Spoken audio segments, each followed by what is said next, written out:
चलो बनाया जाए भैया। संश्लेषण विधि के द्वारा ग्लिसरॉल बनाने की ये दूसरी विधि है हम लोगों की। और पहला नंबर आएगा इसमें CH3CH। जानते हो संश्लेषण विधि में प्रोपीन का इस्तेमाल किया जाता है।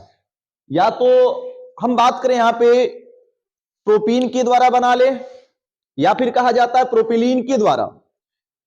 दो तीन नामों से पूछा जाता है।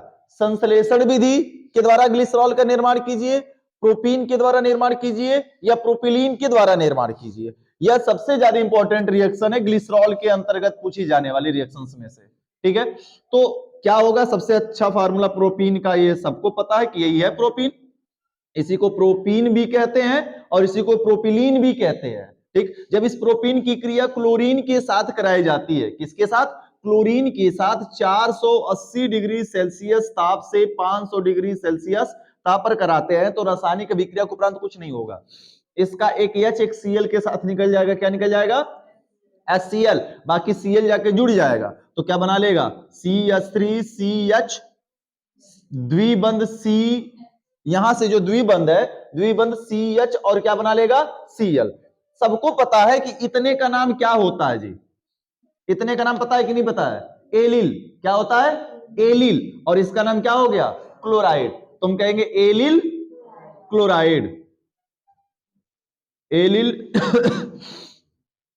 क्लोराइड से क्रिया करा रहे हैं। इस एलिल क्लोराइड की अभिक्रिया हम कराते हैं जल के साथ। किसके साथ कराते हैं?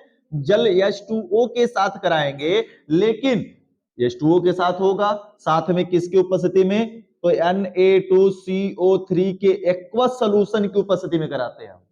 सोडियम कार्बोनेट के एक्वस सॉल्यूशन की उपस्थिति में कराते हैं। तो सारा का सारा मामला क्लियर। यहां से H और इसका क्या निकल जाएगा? Cl। एक H और एक Cl मिलकर क्या बना लेगा? HCl। तो बचेगा क्या? OH। OH आकर यहां पे लग जाता है और बना लेता है CH3CH बना लेगा। और ये कुछ इस तरीके से हो जाएगा, डबल बॉन्ड CHOH। और ये बन लेता है क्या चीज? Allele alcohol. किसमें कन्वर्ट हो गया? Allele alcohol. एल्कोहल में बदल जाता है। और इस एलिल एल्कोहल की क्रिया हाइपोक्लोरस अम्ल के साथ कराते हैं। किसके साथ करा देते हैं? हाइपोक्लोरस अम्ल के साथ कराया जाता है। तो हाइपोक्लोरस अम्ल सर जी क्या होता है, उसकी बात बता दीजिए। समझना ध्यान से, एक एक बातों को पूरा क्लियर होता चला जाएगा। टॉपिक टॉपिक क्या क्या कैसे कैसे होता चला जा रहा है। हाइपोक्लोरस अम्ल का फार्मूला क्या होगा? HOCl। हाइपोक्लोरस अम्ल है कुछ नहीं, एक Cl चला जाता है बीच में, OH चला जाता है अल्फा कार्बन। अब देखो यहां पर जब यह OH इस कार्बन से जुड़ने जाएगा तो कार्बन का कितना बॉन्ड बनेगा? 5। 3 है और एक 4, और OH जुड़ेगा तो कितना बनाएगा? 5 बनाएगा। तो 5 में से एक एक्स्ट्रा हाइड्रोजन जो निकलेगा वो हाइड्रोजन जाकर इसके पास अटैक करके यहां पे जुड़ जाता है और कुछ इस तरीके से बना लेता है। यहां पे CH2 सिंगल बॉन्ड, CH एकल बॉन्ड, CH2। बात समझना ध्यान से, जरा टेढ़ा कर रहे हैं।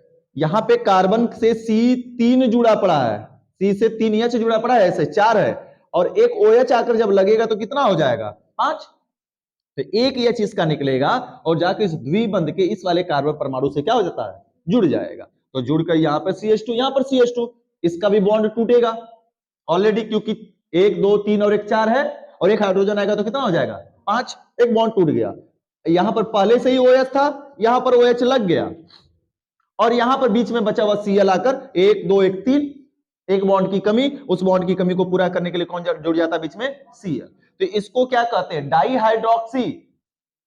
Dihydroxy alpha alpha alpha position पर है, ठीक है ना? अल्फा पोजीशन पर हमारा हाइड्रोक्सी समूह है और बीटा पर क्या है? क्लोरो। तो बीटा क्लोरो ग्लिस हाइड्रोक्सी डाईहाइड्रोक्सी ग्लिसरॉल, डाई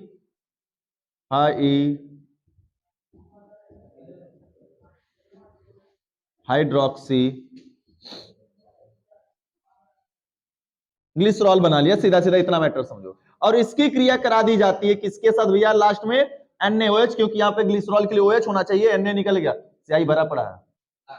नहीं, दिमाग खराब करके रख देते हैं। CH2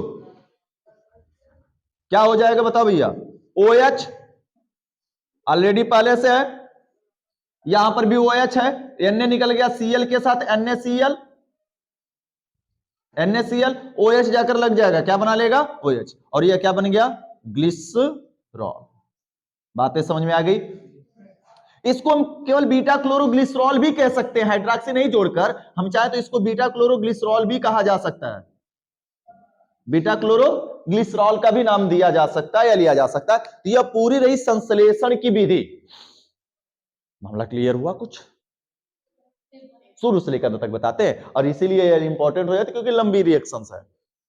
सुनो ध्यान से परिभाषा, संश्लेषण विधि कहा जाए या प्रोपिलीन के द्वारा या प्रोपीन के द्वारा कहा जाए, किसका निर्माण कीजिए ग्लिसरॉल का। तो सबसे पहले प्रोपीन की क्रिया क्लोरीन के साथ कराई जाती है, 480 से 500 डिग्री सेल्सियस ताप पर कराते हैं तो एलिल क्लोराइड प्राप्त होता है। एलिल क्लोराइड प्राप्त एलिल क्लोराइड की क्रिया जल के साथ कराते हैं, जलीय कार्बोनेट की उपस्थिति में। तो क्या प्राप्त हो जाता है एलिल एल्कोहल, क्योंकि HOH होता है, HOH का जो HCl के साथ निकल जाता है तो HCl निकल गया और OH जाकर जुड़ जाता है, तो जुड़कर क्या बना लेता है CH3CH द्विबंध CHOH एलिल एल्कोहल बना लेता है।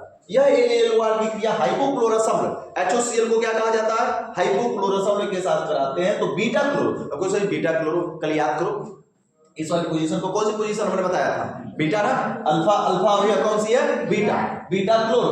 अगर क्लोरो नहीं होता यहाँ पे OH होता तो यह क्या कहलाता पूरा ग्लिसरॉल, तो बीटा क्लोरो लिख दिए और इसको हम OH मान लेंगे तो क्या कहेंगे ग्लिसरॉल, बीटा क्लोरो ग्लिसरॉल कह दिया गया। इसकी क्रिया हमें OH चाहिए तो किसके साथ, यहाँ पे OH लगाने के लिए Cl हमेशा स्ट्रॉन्ग गैस के साथ भागेगा, या तो KOH से करा दो या फिर NaOH से, क्योंकि Cl हमेशा स्ट्रॉन्ग इलेक्ट्रोपॉजिटिव के साथ भागना पसंद करेगा। तो KOH या NaOH का सोडियम धातु पोटेशियम ये सबसे हाईली इलेक्ट्रोपॉजिटिव है, हाईली इलेक्ट्रोनेगेटिव के साथ NaCl निकल गया और OH आकर यहाँ पर लगकर क्या बना लिया हमारा ग्लिसरॉल। तो परिभाषा लिखा जाए फटाफट, देखो परिभाषा, जब ग्लिसरॉल जब प्रोपिलीन अथवा प्रोपीन, जब प्रोपिलीन अथवा प्रोपीन की क्रिया, जब प्रोपिलीन अथवा प्रोपीन की क्रिया,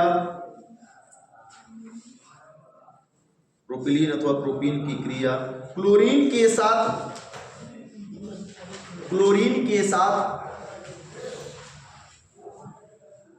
480 डिग्री सेल्सियस से 500 डिग्री सेल्सियस ताप पर, 480 डिग्री सेल्सियस से 500 डिग्री सेल्सियस ताप पर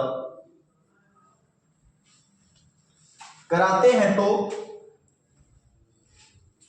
480 डिग्री सेल्सियस से 500 डिग्री सेल्सियस ताप पर कराते हैं तो एलिल क्लोराइड प्राप्त होता है, एलिल क्लोराइड प्राप्त होता है, एलिल क्लोराइड प्राप्त होता है। प्राप्त एलिल क्लोराइड की क्रिया, प्राप्त एलिल क्लोराइड की क्रिया, प्राप्त एलिल क्लोराइड की क्रिया जल के साथ, प्राप्त एलिल क्लोराइड की क्रिया जल के साथ जलीय सोडियम कार्बोनेट की उपस्थिति में कराते हैं, जलीय सोडियम कार्बोनेट की उपस्थिति में कराते हैं तो, जलीय सोडियम कार्बोनेट की उपस्थिति में कराते हैं तो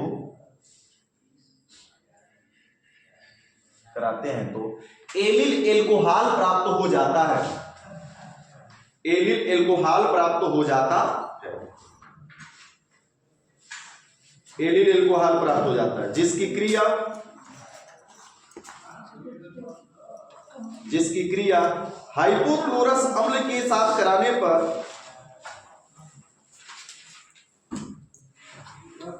जिसकी क्रिया हाइपोक्लोरस अम्ल के साथ कराने पर, जिसकी क्रिया हाइपोक्लोरस अम्ल के साथ कराने पर बीटा क्लोरो,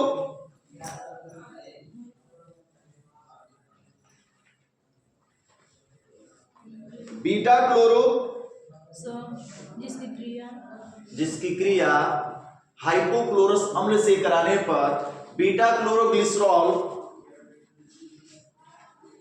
बीटा क्लोरोग्लिसरॉल प्राप्त होता है, बीटा क्लोरोग्लिसरॉल प्राप्त होता है। यह सोडियम हाइड्रोक्साइड से क्रिया करके, यह सोडियम हाइड्रोक्साइड से क्रिया करके ग्लिसरॉल बनाता है।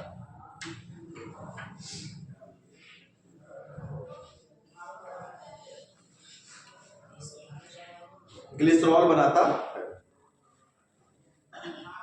उतार लो बच्चा, पूरा रिएक्शन उतारो फटाफट। अगली हेडिंग भौतिक गुण, अगली हेडिंग है भौतिक गुण। देखो भैया सभी ने ग्लिसरॉल देखा है, कैसा होता है, रंगहीन होता है, गंधहीन भी होता है। ग्लिसरॉल यानी ग्लिसरीन देखे हो ना, अरे ग्लिसरीन कई बार हमने दिखाया भी है, तुम लोग भी देखे होंगे ब्यूटी केयर के प्रोडक्ट में। तब फिर ग्लिसरॉल जो होता है ग्लिसरीन, वह रंगहीन होता है, गंधहीन होता है, नहीं महकता है, लेकिन वह एक क्या पानी जैसा होता है, चिपचिपा होता है, चाशनी के जैसा चिपचिपा द्रव पदार्थ है, चाशनी जैसा चिपचिपा द्रव पदार्थ होता है। और यह जल में पूर्णतः क्या होता है, विलेवी होता है। लिखो पहला नंबर, यह रंगहीन गंधहीन, यह रंगहीन गंधहीन, यह रंगहीन गंधहीन, यह रंगहीन गंधहीन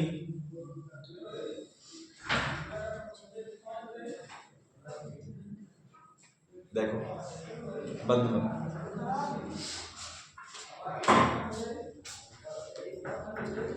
यह रंगहीन गंधहीन। बायो उसमें चल रहा है जी लड़की, बायो नहीं है, बायो उसमें चल रहा है, उसमें तो कौन पढ़ा रहा है, 10 में मैं पढ़ा रही थी। तुम्हें जाओ तब जाके बैठो। ये कौन है सर? हाँ तो जाओ तब अपना वो उसी में बैठो फिर। यह रंगहीन गंधहीन, चाशनी जैसा चिपचिपा, ऐसे खोल के हमारे में सही हो जाओगे। यह चाशनी जैसा चिपचिपा द्रव पदार्थ है, चाशनी जैसा चिपचिपा द्रव पदार्थ है, चाशनी जैसा चिपचिपा द्रव पदार्थ है। अगला नंबर लिखो,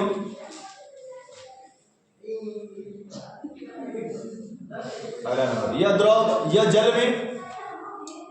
जल में पूर्ण रूप से विलेय है,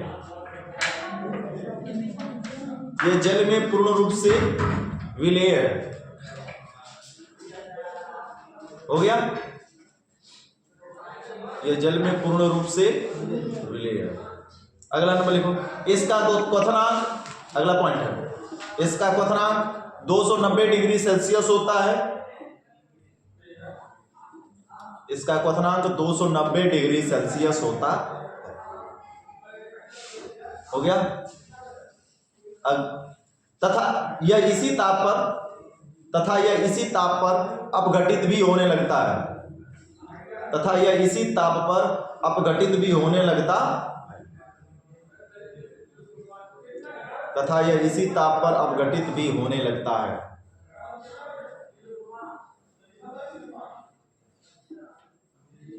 हो गया अच्छा, चलो अब इसमें अगली हेडिंग लिखा जाएगा रासायनिक गुण।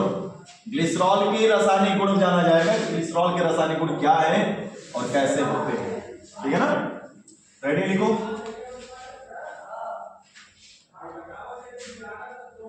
रासायनिक गुण किसके बच्चा, ग्लिसरॉल के।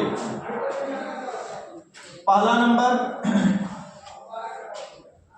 नंबर रिएक्शन कराएंगे हम लोग, फार्मिक अम्ल से क्रिया, फार्मिक अम्ल से क्रिया। चलो एक एक बातों को ध्यान से समझते चलेंगे, एकदम क्लियर होता चला जाएगा। फार्मिक अम्ल से क्रिया करके क्या बनाएगा, देखो ये ग्लिसरॉल है, CH2OH, CH2OH, CH2OH।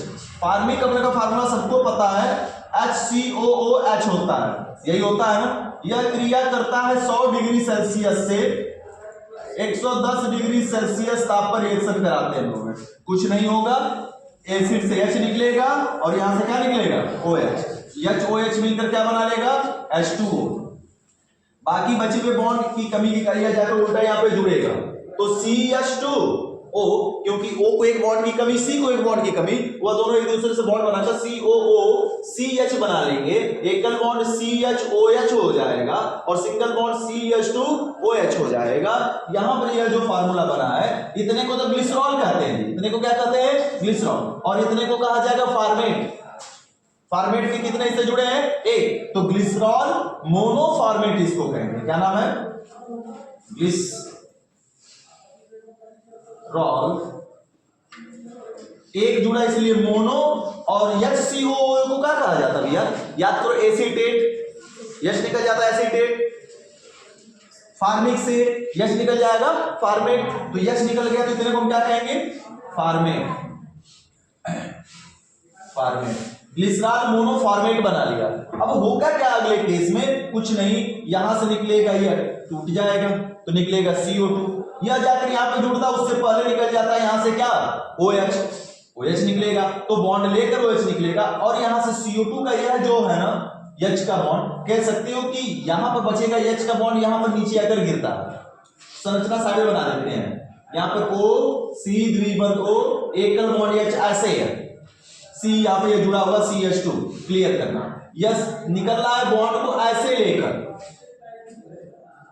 यहां से यह CO2 निकल रहा है कुछ इस तरीके से, ठीक है ना, और हाइड्रोजन यहां पर अपना बॉन्ड को क्या कर रहा है छोड़ रहा है। अगर कुछ ऐसे तुम दिखाना चाहोगे कि नहीं यार हाइड्रोजन बॉन्ड को देकर जा रहा है, तो फिर इसको ऐसे घेर दो, सीधा सीधा घेरने का मतलब पूरा मामला यहां से ऐसे क्लियर, ये जो हाइड्रोजन अब जाएगा कैसे जा रहा है बॉन्ड को लेकर, ये वाला बॉन्ड घूम जाएगा इस साइड, ये वाला बॉन्ड घूम जाएगा इस साइड, तो क्या निकलता हुआ दिख रहा है तुमको भैया CO2 मुड़ेगा तो C द्विबंधो बनाएगा, क्या बना लेगा CO2 निकल रहा है, और बचे हुए अब यहां पर इस कार्बन को तो बंध की कमी हो रही है ना, अब यह बॉन्ड कहां से, ये जो बॉन्ड बचा ये नीचे गिर जाएगा, ये बॉन्ड कहां जाएगा नीचे, और निकल गया OH, तो HOH मिलकर क्या बना लेगा H2O, सीधा सीधा, दूसरा क्या निकल गया H2O, और बन क्या जा रहा है CH2, सीधा सीधा इधर लिख दें क्या आ सकता है, आ तो जाएगा, आ सकता है क्या, आ जाएगा, देखो है समझ में आया या नहीं, रिएक्शन पहले आ गया ना, यहां से CO2 निकला, H निकल गया OH के साथ, यह बॉन्ड नीचे आकर लग जाएगा, तो यह बना लेगा CH2 द्विबंध CH, एकल बॉन्ड CH2, और एकल बॉन्ड क्या बचा है OH, क्या बच रहा है OH, और प्लस में क्या क्या निकल गया यहां से CO2 और प्लस H2O, और इतने को कहेंगे हम एलिल और OH को कहेंगे एल्कोहल, तो बन गया एलिल एल्कोहल। मामला क्लियर है कि नहीं है, सिंपल सी रिएक्शन है, परिभाषा सुन लो, एक और रिएक्शन लिखा दोनों को एक साथ लिखाएंगे, क्या होगा जब फार्मिक अम्ल की क्रिया ग्लिसरॉल के साथ 100 से 110 डिग्री सेल्सियस ताप पर कराते हैं तो ग्लिसरॉल मोनोफॉर्मेट प्राप्त होता है, और प्राप्त ग्लिसरॉल मोनोफॉर्मेट की क्रिया एलिल एल्कोहल से कराते हैं, पुनः इसको गर्म करते हैं हम लोग 100 से, वही बात है 100 से 110 डिग्री सेल्सियस ताप पर गर्म करते हैं तो एलिल एल्कोहल प्राप्त हो जाता है। परिभाषा लिखवा दे, लिख लोगे ना। दूसरी रिएक्शन सुनो, रिएक्शन नंबर ये फर्स्ट थी, सेकंड में ऑक्जेलिक अम्ल से क्रिया, किससे ऑक्सेलिक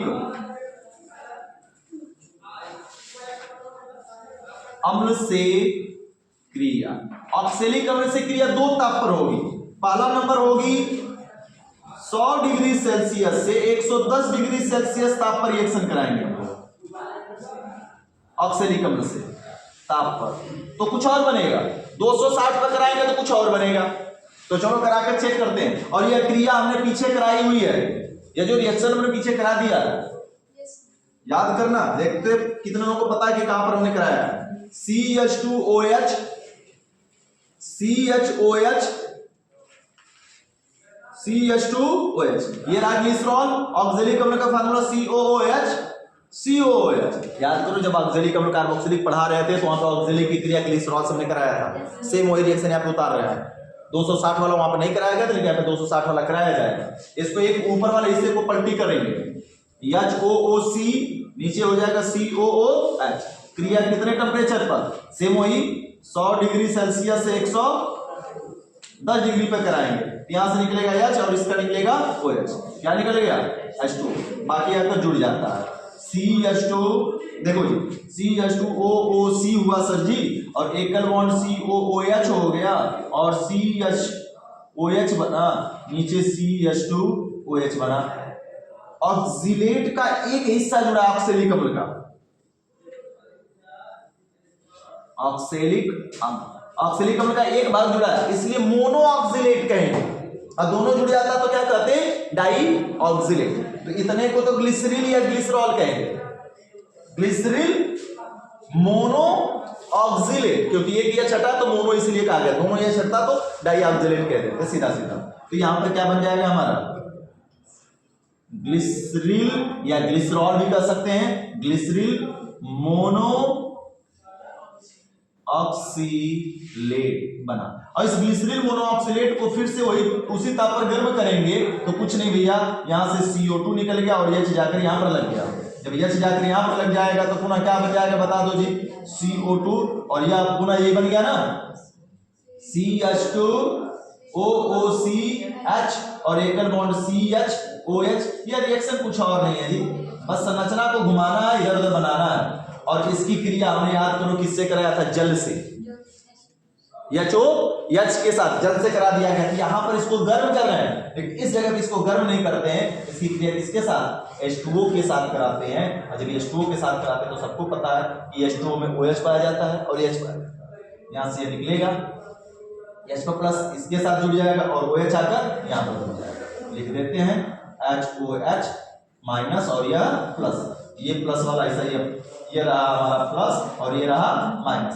माइनस वाले के साथ प्लस वाला, प्लस वाले के साथ माइनस वाला जुड़ जाता है। तो CH2OH लगा हुआ ग्लिसरॉल पुनः बाहर निकल जाता है, निष्कासित हो जाता है और हमें प्राप्त क्या हो जाता है? फॉर्मिक अम्ल। यानी फॉर्मिक अम्ल बनाने की विधि में लिखाया गया था, तीन जगह फॉर्मिक अम्ल बन गया हमें यहाँ पर। और यह क्या बन गया? ग्लिसरॉल बन गया। कोई दिक्कत तकलीफ है क्या किसी को जी? बताया, समस्या समझ में आ गई पूरी? फिर से रिपीट कर देते हैं दोनों रिएक्शंस को और परिभाषा सुन लो। कहा जा रहा है कि फॉर्मिक अम्ल से क्रिया ग्लिसरॉल की करा रहे हैं, क्रिया कराए OH और H निकलेगा। एसिड वाला हिस्सा ये है, कहोगे जी AH क्यों नहीं निकलेगा? तो एसिड का हिस्सा कौन सा है? COOH एसिड होता है, तो एसिड से H निकला यहां से, ना कि कार्बन का H निकलेगा। H जब निकला गया O से जुड़ के H2 बना, यह जाकर यहां पे जुड़ जाएगा आराम से। जुड़ते ही यहां से CO2 निकल गया, बचा हुआ बॉन्ड नीचे गिरेगा तो यहां से OH निकल जाएगा।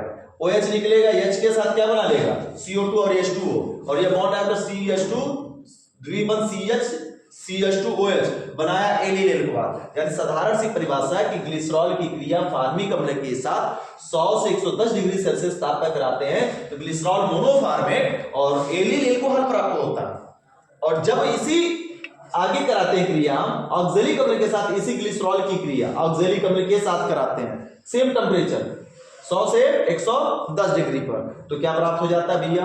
ग्लिसरॉल क्रिया करने जाता है, ऑक्जेलिक अम्ल का एक हिस्सा पलट दिया हमने, H उसका निकलेगा, OH इसका, और जाके बाकी से जुड़ जाएगा, OOCCOOH बना लेता है। सबको पता है कि ऑक्जेलिक अम्ल को गर्म करते हैं क्या बनाता है? CO2 गैस निकलती है, बताया गया है ना कार्बोक्सिलिक में जब हम पढ़ा रहे थे, याद करो ओम साग आप करके। तो यहां से जो ऑक्जेलिक है गर्म करेंगे क्या निकलेगी? CO2 निकल गई, H जाकर ऊपर जुड़ गया, मोनोफॉर्मेट बना लिया। इसको अगर गर्म करते हैं तो पुनः एलिल एल्कोहल बना लेता है, लेकिन गर्म नहीं कर रहे हैं, बल्कि इसकी क्रिया किसके साथ करा रहे हैं? जल के साथ, और जल से क्रिया कराने पर ग्लिसरॉल और यहां से HCOO और एक H जाकर जुड़ जाता है तो फॉर्मिक अम्ल बना लेता है। तो परिभाषा इसके पीछे कई जगह लिखे हो, फिर भी सुना देते हैं। ग्लिसरॉल ऑक्जेलिक अम्ल के साथ 100 से 110 डिग्री सेल्सियस ताप पर क्रिया करके ग्लिसरॉल मोनोऑक्सीलेट बनाता है, जिसे गर्म करने पर क्या बन जाता है? ग्लिसरॉल मोनोफॉर्मेट। सेम नाम है ना, सेम फार्मूला सेम नाम, ग्लिसरॉल मोनोफॉर्मेट बनाता है, जिसकी क्रिया जल से कराने पर ग्लिसरॉल और फॉर्मिक अम्ल प्राप्त हो जाता। क्लियर हुआ? तो चलो रिएक्शन उतार लो। दूसरा नंबर इसी में भैया, ऑक्सेलिक अम्ल से क्रिया अगर करा रहे हैं 260 डिग्री सेल्सियस ताप पर। अब देखो क्या होगा जी, 260 पर कराएंगे तो कुछ नहीं, इसमें एक इसका मालिक्यूल्स पर हाइड्रोजन निकला था, जुड़ा था, 260 पर दोनों जुड़ेगा। और ये अभिक्रियाएं सब आई हुई, सभी अभिक्रियाएं, किसी न किसी वर्ष कुछ न कुछ कोई ना कोई पूछा हुआ रिएक्शन है सभी। ठीक है, तुम लोगों को क्या खबर है, क्लास में सबको मिला डिस्टर्ब करने के लिए सुबह से।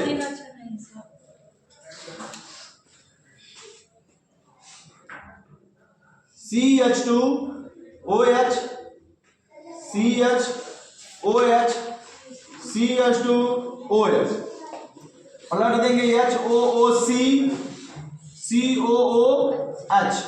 क्रिया करा रहे भैया ऑक्सेलिक अम्ल के साथ कितने डिग्री सेल्सियस ताप पर, 260 पर।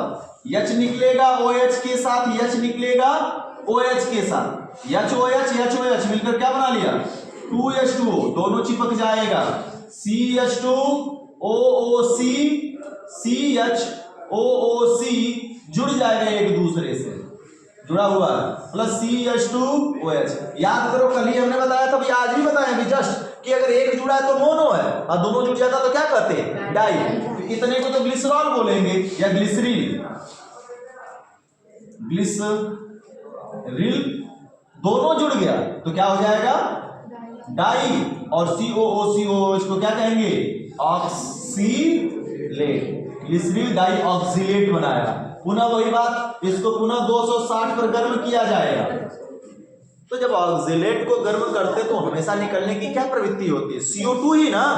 तो भैया कुछ नहीं, यहां से एक निकलेगा, यहां से CO2, देखो जरा ध्यान से, यहां से निकलेगा यह CO2, नीचे वाला कुछ ऐसे बॉन्ड को लेकर ये निकल जाएगा, ऐसे सीधा सीधा बॉन्ड लेकर निकला, ये वाला बॉन्ड नीचे मूव कर जाएगा, मूव करेगा तो क्या बना लेगा CH2 द्विबंध, CH single bond, CH2OH, और क्या बन गया एलिल एल्कोहल, एलिल एल्कोहल बन गया, और प्लस क्या निकल गया CO2 मिलकर क्या बना लिया 2CO2। क्लियर हुआ। अब अगर सही कैसे हम नहीं समझ में आ पा रहा है बॉन्ड, तो चलो स्ट्रक्चर समझाते हैं। ये नीचे वाली रिएक्शन हो चुकी है ना, स्ट्रक्चर समझाते हैं तब क्लियर एकदम से समझ में आ जाएगा कि कैसे CO2 बना दिया वहां से। देखो भैया जरा ध्यान से, CH2O C द्विबंध O, CHC एक CH है यहां का, CH single bond O, C द्विबंध O ऐसे जुड़ा हुआ है, इसकी संरचना ऐसे है, और नीचे वाला CH2OH तो है ही है। हो क्या रहा है, ऊपर वाला बॉन्ड छोड़ रहा है यहां पर कार्बन का, और यहां से गया, तो भैया इसका तो द्विबंध होना चाहिए ना, कार्बन डाइऑक्साइड बनाने के लिए C द्विबंध होना चाहिए। तो ये वाला बॉन्ड इसमें मुड़ेगा तब तो जाकर होगा, इसलिए यह बॉन्ड को ले रहा है। देखो हमने दिखाया इस बॉन्ड को क्या कर लिया, ले लिया, तो लेकर यह बॉन्ड मुड़ गया, तो C द्विबंधो CO2 एक बन गया, और दूसरा भी CO2 बनाने के लिए यह बॉन्ड डबल चाहिए, तो डबल होने के लिए बॉन्ड इधर मूव करेगा, तो मूव करने के बाद यह बॉन्ड लेकर निकल गया, तो C द्विबंध O बना लिया, तो यानी कि CO2, और ये बचा हुआ बॉन्ड कहां गया, नीचे बन गया एलिल एल्कोहल। कोई दिक्कत है क्या? तो साधारण सी सिंपल सी परिभाषा या पॉइंट है कि क्या, जब ग्लिसरॉल की क्रिया ऑक्सेलिक अम्ल के साथ 260 डिग्री सेल्सियस ताप पर कराते हैं तो ग्लिसरीन डाइऑक्सिलेट प्राप्त होता है, और जिसकी क्रिया पुनः 260 पर कराते हैं तो एलिल एल्कोहल प्राप्त हो जाता। कोई दिक्कत कोई डाउट है किसी को बता दो जी, कोई शंका नहीं ना, उतार दो फटाफट रिएक्शन। अगली हेडिंग, फैंटन अभिकर्मक से क्रिया, बहुत ज्यादा इंपॉर्टेंट है, कई बार आया हुआ। फैंटन अभिकर्मक से क्रिया, फैंटन अभिकर्मक से क्रिया। चलो जी देखा जाए रिएक्शन क्या, तीसरा नंबर की चौथा जो कौन सा है, तीसरा। फैंटन अभिकर्मक किस प्रकार से क्रिया करेगा बच्चा, CH2OH CHOH CH2OH, ये इंपॉर्टेंट नेमिंग रिएक्शन है, जानते रहना। ग्लिसरॉल की क्रिया फेंटन अभिकर्मक से कराते हैं। सर जी होता क्या है? तो हाइड्रोजन परऑक्साइड और फेरस सल्फेट के मिश्रण को, हाइड्रोजन परऑक्साइड और फेरस सल्फेट के मिश्रण को फेंटन अभिकर्मक कहते हैं। ठीक है, यह एक प्रकार का कार्य क्या करेगा, इसको यहां से दो प्रोडक्ट ये बनाते हैं। सबसे पहला नंबर, यह इस नीचे वाले या ऊपर वाले अल्फा कार्बन को, जहां पे अल्फा कार्बन है, चाहे ऊपर वाला या नीचे वाले की बात करें, उसको एल्डिहाइड समूह में बदलता। पहला प्रोडक्ट फेंटन अभिकर्मक करता यही है, CH2OH और नीचे वाले को बदल देते CHO कर देते हैं। CHO होने का आशय क्या हुआ, देखो जी, यहां से CH द्विबंध O एकल बॉन्ड H, कुछ ऐसी संरचना यहाँ की होगी, ऊपर कार्बन है, यहां से निकलेगा H, बॉन्ड घूमेगा, एक बॉन्ड लेकर निकलेगा, H क्या निकल गया, H2। मामला समझ में आया? H2 निकल गया और ये इस साइड घूम जाएगा, क्या बना लेगा, C द्विबंध O, इसी को कहा दिया गया CHO। पहला प्रोडक्ट ये बनता है और ये अधिक मात्रा में बनता है, ये नहीं कि अलग अधिक न लिख रहे हैं, अधिक मात्रा में बनता है।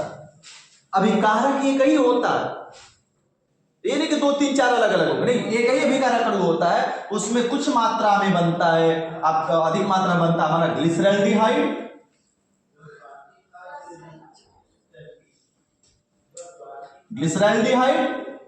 प्लस दूसरा नंबर क्या करता है, अभी तो अल्फा को बदला है ना, कौन से, अल्फा OH को एल्डिहाइड बदला है, अब बदलेगा किसको, बीटा वाले।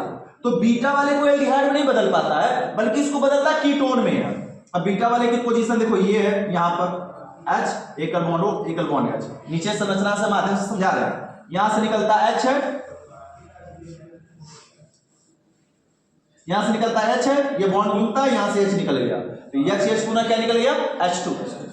यानी हाइड्रोजन गैस विस्थापन का कार्य करता है, सीधा सीधा समझ लो, अल्फा और बीटा कार्बन से। तो यहां से निकल गया ये और घूम जाएगा इस साइड से यहां पर, तो क्या बन जा रहा है, CH2OH, C द्विबंध O एकल बॉन्ड CH2OH। जरा इसको OH को ढक लो, बताओ कौन सा सूत्र दिख रहा है तुमको, OH को ढक लो, मानो कि OH नहीं है, मिटा देते लोग तुम लोगों को नाम बताने के लिए। अब बताओ ये कौन सा सूत्र दिख रहा है, किसके जैसा, अभी हाल ही में पढ़ाया हमने, अरे कहता हूं एसीटोन, कौन है, CH3 एसीटोन है ना, CH3CO CH3 एसीटोन।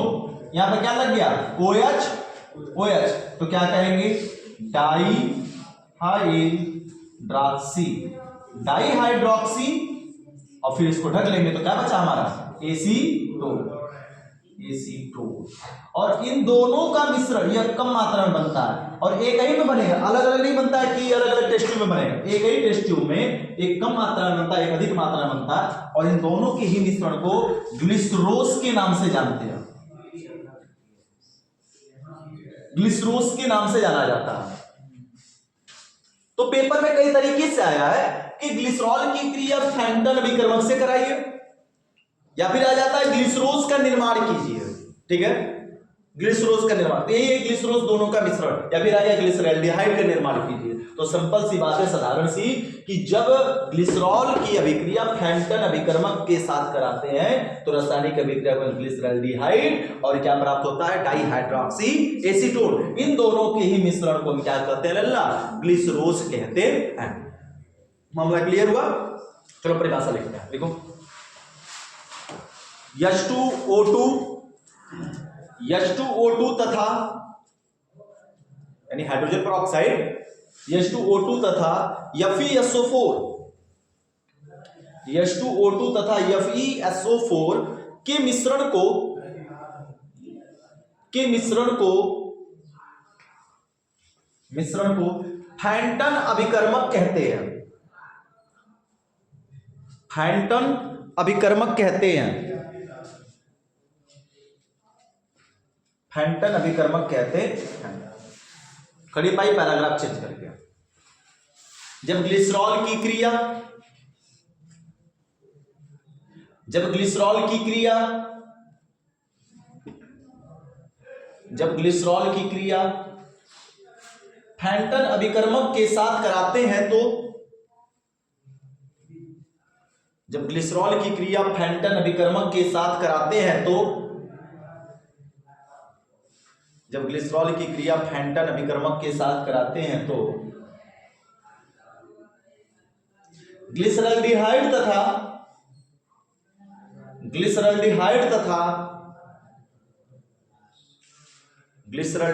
तथा डाइहाइड्रॉक्सी एसीटोन प्राप्त होता है। ग्लिसरल्डिहाइड तथा डाइहाइड्रॉक्सी एसीटोन प्राप्त होता है। डाइहाइड्रॉक्सी एसीटोन प्राप्त होता है, जिसके मिश्रण को ग्लिसरोस कहते हैं, जिसके मिश्रण को ग्लिसरोस कहते हैं। उतार लो जी फटाफट।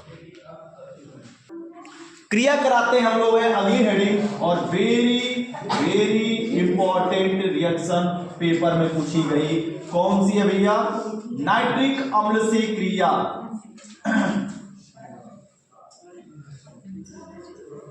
नाइट्रिक अम्ल से क्रिया। तो भैया नाइट्रिक अम्ल क्या है, चलो देखते हैं ध्यान से। CH2OH, चौथा नंबर है ना ये, CH2OH ग्लिसरॉल की क्रिया सांद्र नाइट्रिक अम्ल के साथ कराते हैं। किसके साथ? सांद्र नाइट्रिक अम्ल के साथ। नाइट्रिक अम्ल का फॉर्मूला सबको पता है, HNO3 होता है। क्या इस HNO3 को तुम लोगों को जानने के लिए हम ऐसे लिख सकते हैं, HONO2, आसान बना रहे रिएक्शन को, HONO2 लिख सकते हैं क्या जी? इसको हम कहेंगे कि यह क्या है सर जी? सांद्र नाइट्रिक अम्ल।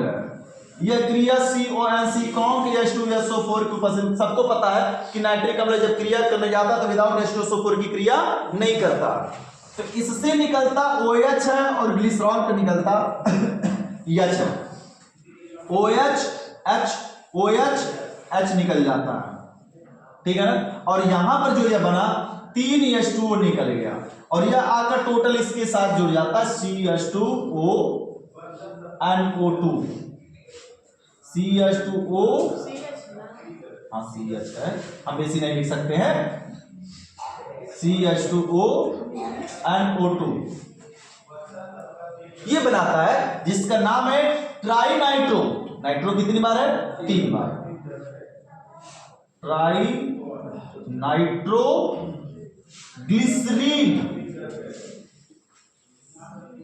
ट्राई नाइट्रो ग्लिसरीन कहते हैं इसको, ठीक है ना। इसका नाम पड़ा पहले। जब इसको यह जल में ट्राई नाइट्रोग्लिसरीन कोई नाइट्रोजन यौगिक नहीं है कि नाइट्रोजन यौगिक, बल्कि यह एक एस्टर जैसा बिहेवियर करता है। कैसा बिहेवियर करता है? एस्टर के जैसा। प्राप्त इस ट्राई नाइट्रोग्लिसरीन को अल्फ्रेड वर्नर ने एक सरंध्र मिट्टी थी जिसका नाम कीजे लगूर, मिट्टी का क्या नाम है? कीजे लगूर। कीजे लगूर यानी सरंध्र मिट्टी। सरंध्र मिट्टी की एक तरीके से होती है, यानी कि देखे होंगे जी विस्फोटक पदार्थ नीचे काली टाइप की मिट्टी चिपकी होती है। तो सरंध्र मिट्टी यानी कीजे लगूर मिट्टी में इन्होंने इस नाइट्रोग्लिसरीन को अधिशोषित कराया, यानी मिक्स कराया, कर सकते हो, ठीक है ना। जब मिक्स कराया तो एक अत्यंत ही विस्फोटक पदार्थ प्राप्त हुआ, जिसका नाम क्या पड़ा? डायनामाइट। कब बनाया था? तो सन 1867 ईस्वी में, सन 1867 ईस्वी में। तो पूरी बात सुनो, परिभाषा सुनो। क्या कहा जाएगा कि ग्लिसरॉल की क्रिया सांद्र नाइट्रिक अम्ल के साथ, ग्लिसरॉल की क्रिया किसके साथ? सांद्र नाइट्रिक अम्ल के साथ सांद्र सल्फ्यूरिक अम्ल की उपस्थिति में कराते हैं तो ट्राई नाइट्रोग्लिसरीन प्राप्त होता है। ट्राई नाइट्रोग्लिसरीन नाइट्रोजन यौगिक नहीं है, बल्कि यह एक प्रकार का एस्टर है।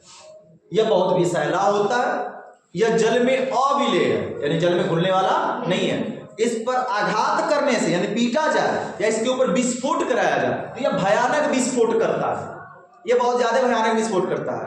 सर्वप्रथम अल्फ्रेड वर्नर ने सन 1867 ईस्वी में इस नाइट्रोग्लिसरीन को कीजे लगूर यानी एक प्रकार की सरंध्र मिट्टी में अधिशोषित कराया। अधिशोषित कराने के बाद जो पदार्थ प्राप्त हुआ उसका नाम क्या रखा गया? डायनामाइट। तो अल्फ्रेड वर्नर ने किसकी खोज की थी? डायनामाइट की खोज किया था और इसी के बारे में जानते हैं, लोग पढ़ते हैं। यही है डायनामाइट बनाने का एक फार्मूला। इसी को जब कीजे लगूर में हम मिला देते हैं तो क्या बन जाता है? डायनामाइट जैसा एक घातक विस्फोटक पदार्थ बन जाता है। चलो क्या चीज? डायनामाइट ही मूवी में दिखाया जाता है ना, विस्फोटक पदार्थ होते हैं वही। चलो बाद में दिखा देते हैं, परिभाषा लिखा जाए। दिखाने का मतलब फिजिकल रूप से नहीं दिखाएंगे, मोबाइल में दिखा सकते हैं, डायनामाइट नहीं है। चलो जी देखो, जब ग्लिसरॉल की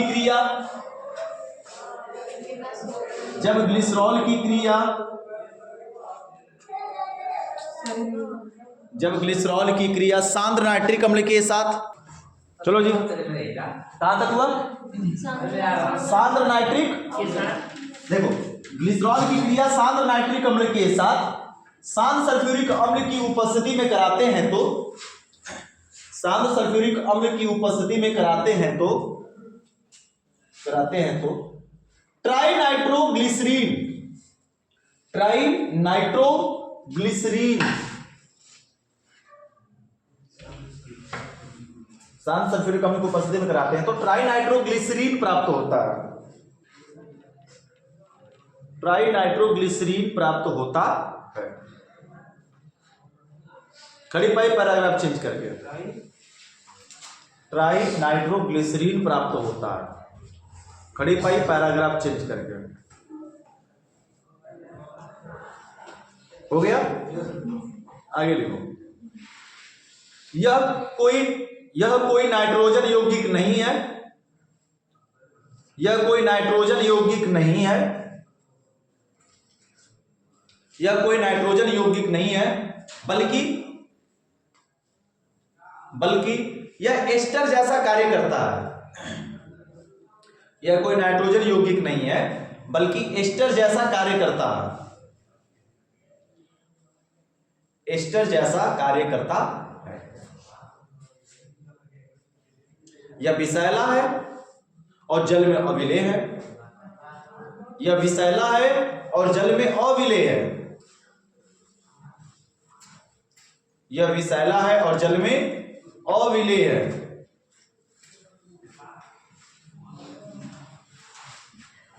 जल में अविलेय है। इस पर आघात करने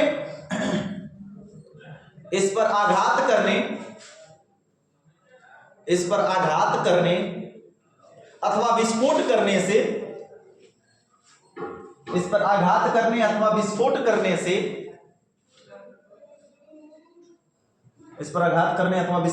से यह भयानक विस्फोट करता है।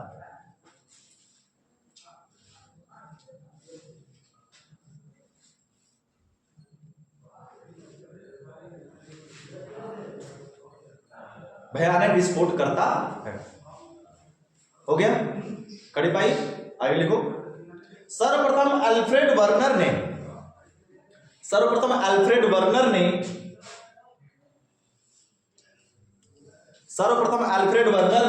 1867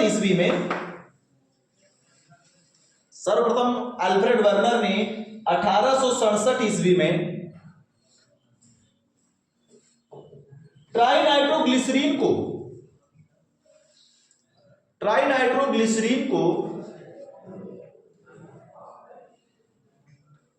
कीजे लगूर ना तो लिख रहा, लगूर है, कीजे लगूर कोष्टक में सरंध्र मिट्टी, कीजे लगूर कोष्टक में सरंध्र मिट्टी, कोष्टक में सरंध्र मिट्टी, सरंध्र मिट्टी में अधिशोषित किया। सरंध्र मिट्टी में अधिशोषित किया।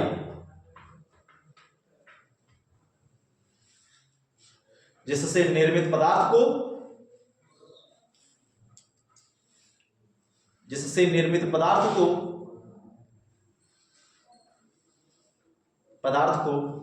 डायनामाइड कहते हैं, जिससे निर्मित पदार्थ को डायनामाइड कहते हैं। हो गया जी, फटाफट रिएक्शन उतारो, आगे बढ़ा जाए। निर्जलीकरण, ये भैया अगली हेडिंग है निर्जलीकरण।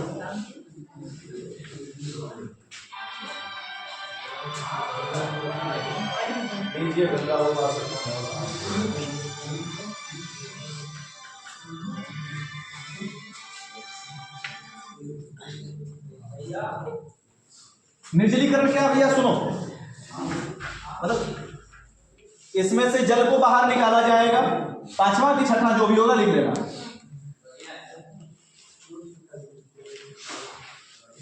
निर्जलीकरण देखो भैया बड़ी ध्यान से,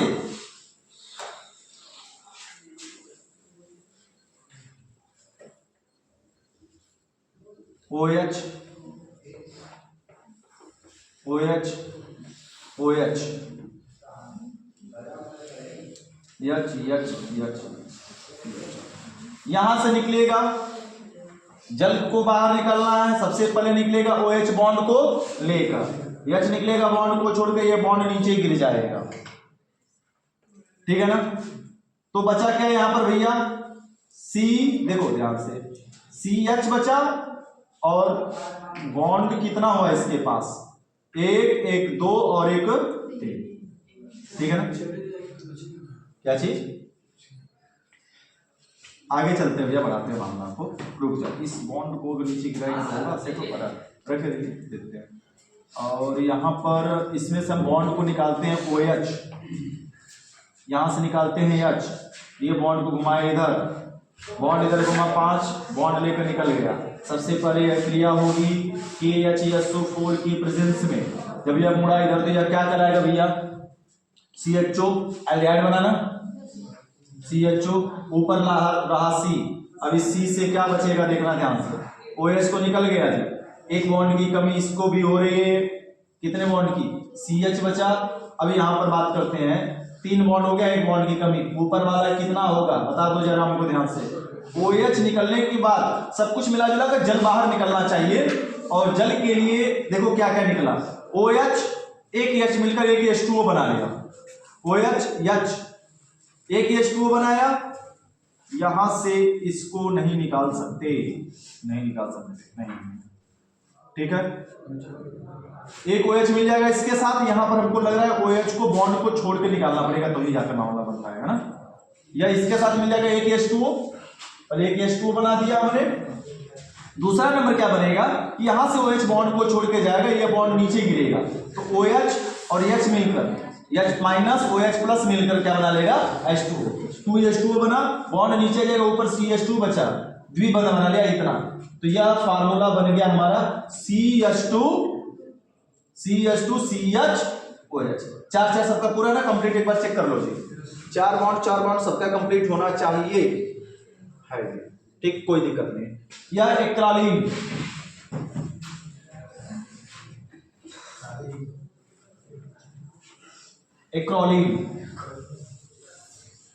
एक्रोलीन बना देता है, ठीक है ना। चलो लिखते हैं परिभाषा, यही सब देखा जाए, निर्जलीकरण की क्रिया में जल बाहर निकल गया, बाकी एक्रोलीन बन गया। किसकी हिंदी, अच्छा ये जो प्रपड़ा है इसका हिंदी, ये भैया ये क्या चीज है, तो अब कई बार घुमा दे रहा, तो मुझे डाउट हो जा रहा है।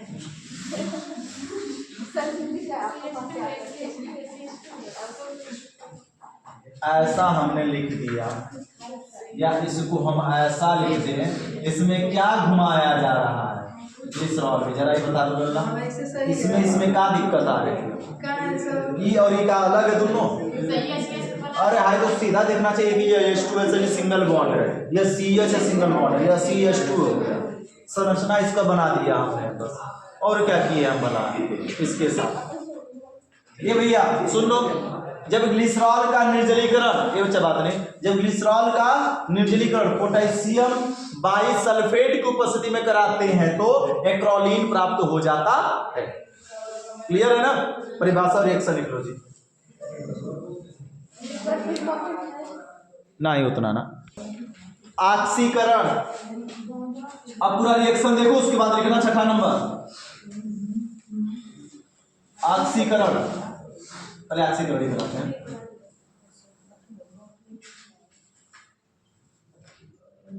ऑक्सीकरण की प्रोसेस 2 पॉइंट में होती है। पहला नंबर तनु HNO3 की उपस्थिति में होगी, ऑक्सीकरण कराएंगे। और दूसरा नंबर ऑक्सीकरण कराएंगे हम लोग सांद्र HNO3 की उपस्थिति में कराएंगे ऑक्सीकरण।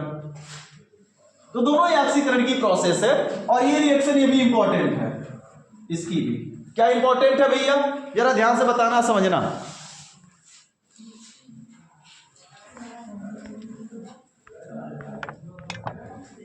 क्या चलेगा? सबसे पहले बात की जाएगी CH2OH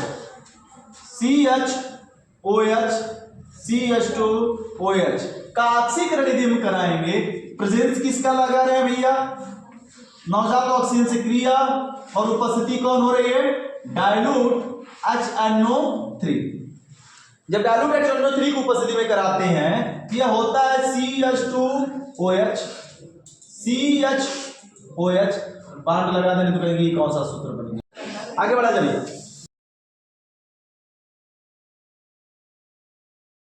कहते हैं तनु नाइट्रिक अम्ल की उपस्थिति में क्रिया कराएंगे। क्या होगा? ऑक्सीकरण की क्रिया होगी। कई बार हमने बताते आ रहे भैया कि ऑक्सीकरण की प्रोसेस में क्या होता है? एल्कोहल किस में कन्वर्ट कर देता है? ऑक्सीडाइज हो जाता है कार्बोक्सिलिक में। एल्कोहल किस में होता है? कार्बोक्सिलिक में होता है। तो तनु की उपस्थिति में कराते हैं तो 2 प्रोडक्ट इसमें बनता है। एक बार एक अल्फा हाइड्रोक्साइड को OH को बदलता है COOH में, एक ये बनता है। और दूसरा नंबर दोनों जगहों के OH को एल्कोहल को कन्वर्ट कर देता है COOH CHOH, और एक बना लेता है COOH में कन्वर्ट कर देता है। तो 2 यौगिक बनता है जब ग्लिसरॉल का तनु नाइट्रिक अम्ल की उपस्थिति में क्रिया कराते हैं तो मंद गति से क्रिया होती है। 2 प्रोडक्ट बनते हैं, एक बनता है ग्लिसरिक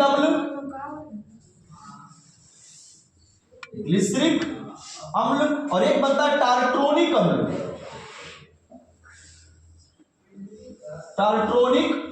अम्ल बनता है। फिर से रिपीट करते हैं। क्रिया सबको पता है कि जब भी OH को ऑक्सीडाइज कराते हैं तो COOH में क्या होता है? कन्वर्ट होता है। तो डाइल्यूट है तो सबसे पहले अटैक करता है अल्फा हाइड्रोजन पर, अल्फा हाइड्रोजन को रिप्लेस करता है। यहां से है एक अल्फा हाइड्रोजन को रिप्लेस करके एक स्थान के बनाता है ग्लिसरिक अम्ल बना लेता है। दूसरा जो प्रोडक्ट बनता है वो दोनों जगहों के अल्फा हाइड्रोजन को रिप्लेस करके वहां पर O लग जाता है और बना लेता है टार्ट्रोनिक अम्ल बनाता है। कुछ इस तरीके से दिख रहा है। तो ये दोनों प्रोडक्ट एक ही में बनते हैं, अलग अलग प्रोडक्ट नहीं बनते हैं। एक मेजर बनता है, एक माइनर बनता है, एक कम मात्रा में और एक अधिक मात्रा में। तो साधारण सी परिभाषा है कि ग्लिसरॉल का ऑक्सीकरण तनु नाइट्रिक अम्ल की उपस्थिति में कराते हैं तो ग्लिसरिक अम्ल तथा टार्ट्रोनिक अम्ल प्राप्त हो जाता है। ठीक है ना? ग्लिसरिक अम्ल तथा टार्ट्रोनिक अम्ल प्राप्त हो जाता है। मामला तय खत्म हो गया जी। अब यहां पर आगे बात करते हैं, क्रिया कराते हैं किसके साथ? सांद्र के साथ क्रिया कराएंगे। सांद्र नाइट्रिक अम्ल के साथ अगर इसकी रिएक्शंस कराते हैं हम लोग हैं तो कॉन्क, अब यह स्ट्रॉन्ग है HNO3, स्ट्रॉन्ग की उपस्थिति में अगर क्रिया कराएंगे, कॉन्क HNO3 की उपस्थिति में क्रिया कराएंगे तो क्या हो जाएगा भैया?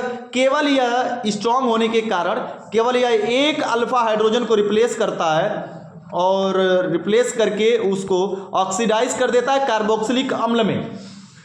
कार्बोक्सिलिक अम्ल में ऑक्सीडाइज करेगा तो केवल एक जगह के, दोनों जगह के लिए 2 प्रोडक्ट नहीं, केवल एक प्रोडक्ट बनाता है सांद्र होने के कारण। क्या बन जाएगा? CH2OH, एक बना लेगा CHOH और एक बना लेगा COOH। मामला क्लियर हुआ? तो क्या बन गया जी भैया? यहाँ पे धीरे धीरे कहेंगे कि जब भी ग्लिसरॉल का ऑक्सीकरण कराते हैं जब ग्लिसरॉल का ऑक्सीकरण शांत नाइट्रिक अम्ल की उपस्थिति में कराते हैं तो क्या बन जाता है, ग्लिसरिक अम्ल प्राप्त हो जाता है। इसको कहेंगे ग्लिसरिक अम्ल। कोई दिक्कत है क्या? मतलब आसान है ना? तो सीधी सी परिभाषा पर समझ लेते हैं और जान लेते हैं। कहा जाएगा कि जब ग्लिसरॉल का ऑक्सीकरण, परिभाषा नहीं लिखवाने वाले हैं इसलिए रिपीट करें 2 बार 3 बार। जब ग्लिसरॉल का ऑक्सीकरण तनु नाइट्रिक अम्ल की उपस्थिति में कराते हैं तो ग्लिसरिक अम्ल तथा टार्ट्रोनिक अम्ल प्राप्त हो जाता। दूसरा वाले में क्या लिखोगे, जब ग्लिसरॉल का ऑक्सीकरण शांत नाइट्रिक अम्ल की उपस्थिति में कराते हैं तो ग्लिसरिक अम्ल प्राप्त हो जाता। केवल इसमें एक मिलता है और इसमें कितने प्रोडक्ट बनते हैं, 2 प्रोडक्ट बनते हैं। क्लियर? फटाफट रिएक्शन बता दो। देखो जो पीछे हमने बनाया था ना, इसको एक्रालीन भी एक्रिलीन भी कहते हैं। इसको 2 नाम होते हैं, 2 तरीके से प्रोनाउंसिएट किया जाता है, जानते रहना। कुछ जगहों पे इसको एक्रिलीन भी कहा जाता है, एक्रिलीन भी कहा जाता है, एक्रालीन भी कहा जाता है। प्रोनाउंसिएट करने की बात है।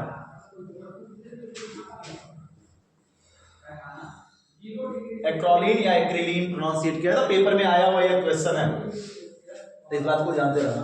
एक्रालीन पूछा था एक बार या एक्रिलीन, दोनों ही एक ही के नाम है। जो पिछला वाले रिएक्शन थी हम लोगों की उसकी, और खुला छूट गया था। फास्फोरस पेंटाक्लोराइड से क्रिया करा रहे, वीडियो रुक गया था, नहीं बना हुआ है। फास्फोरस पेंटाक्लोराइड से क्रिया, ग्लिसरॉल की क्रिया फास्फोरस पेंटाक्लोराइड से करा रहे हैं। और सबको पता है कि यहां CH ना निकलेगा बल्कि क्या निकलेगा, OH, क्योंकि Cl जुड़ नहीं पाएगा O से, तो सभी जगहों से OH निकला और Cl जाकर लग गया। तो हमारे पास आया H3, O3, P1 और Cl कितना बच रहा है, 2। अब तुम कहोगे कि सर जी एक काम करिए कि H को Cl के साथ निकाल दीजिए, फिर बैलेंस करने की झंझट आ जाएगी। या 3 मिलके क्योंकि दिख रहा है कि नहीं दिख रहा, बनाता हूं, साफ साफ दिख रहा है ना कि सर जी H3PO3, H3PO क्या बना लिया 3, और 2 Cl मिलकर क्या बना लेगा Cl2 गैस। तो साधारण सी बात होगी, इसका नाम हो गया फास्फोरस अम्ल, फास्फोरस अम्ल या आर्थोफास्फोरस अम्ल कह सकते हैं। क्लोरीन गैस बन गया और ये निकल गया क्या 1 2 3 1, 2, 3 ट्राई क्लोरो मेथेप्रो, क्या बन गया प्रोपेन, ट्राइक्लोरोप्रोपेन। तो साधारण सी परिभाषा है भैया कि जब ग्लिसरॉल की क्रिया फास्फोरस पेंटाक्लोराइड से कराते हैं तो 1 2 3 ट्राइक्लोरोप्रोपेन तथा फास्फोरस अम्ल प्राप्त हो जाता है। और कुछ नहीं करना है, क्लियर रूप से सब दिखाई दे रहा है कि 3 Cl जाकर जुड़ गया तो 2 Cl बच गया, 2 Cl, 3 हाइड्रोजन, 3 ऑक्सीजन, 1 फास्फोरस के साथ मिलकर H3PO3 बना लेगा और बन गया यह फाइनल प्रोडक्ट हमारा। तो साधारण से वही परिभाषा है कि ग्लिसरॉल की क्रिया फास्फोरस पेंटाक्लोराइड से कराने पर 1 2 3 ट्राइक्लोरो प्रोपेन तथा फास्फोरस अम्ल बनाता है। रिएक्शन और परिभाषा लिख लो बच्चा। नेक्स्ट हेडिंग उपयोग। उपयोग लिखो बच्चा। सबसे पहले ग्लिसरॉल का उपयोग बता दो जी। ब्यूटी केयर के प्रोडक्ट बनाने में, यानी सौंदर्य केयर के प्रोडक्ट बनाने में, तो उसको इंग्लिश में हम लोग बोलेंगे ब्यूटी केयर के प्रोडक्ट बनाने में, उत्पाद बनाने में। देखो पहला नंबर, ब्यूटी केयर के उत्पाद बनाने में, ब्यूटी केयर के उत्पाद बनाने में।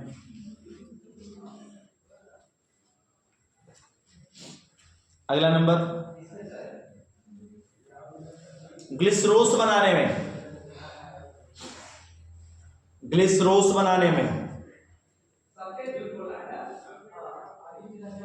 ग्लिसरोस बनाने में हो गया, ग्लिसरोस बनाने। अगला नंबर, औषधि बनाने में,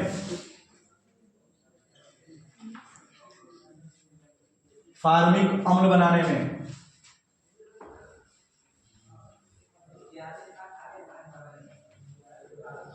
फार्मिक अम्ल बनाने,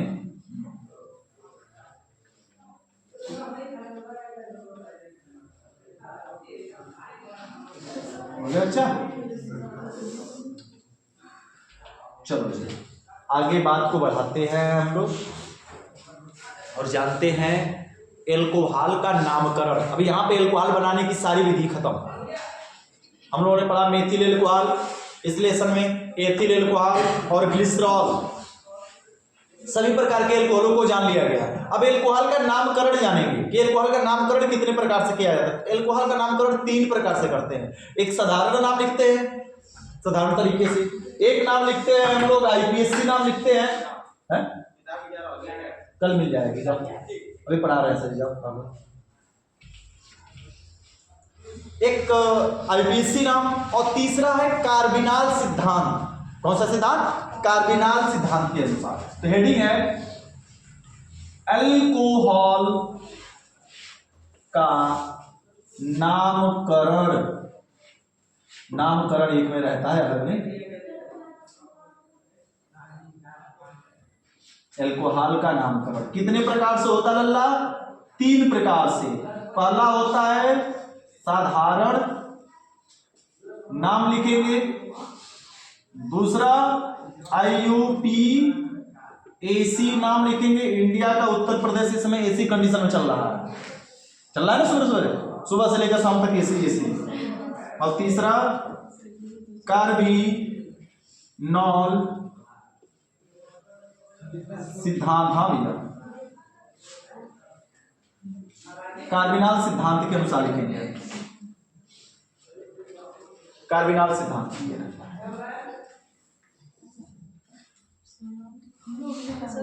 हाँ भैया, क्या हो अच्छा? ये 3 नामकरण है, तीनों के जरिए लिखेंगे। फटाफट अब लिखने से पहले ऊपर देखो, बाद में लिखना, और एक एक को समझते चलते हैं। साधारण नाम कैसे लिखा जाता है, किस हिसाब से, क्या नियम है?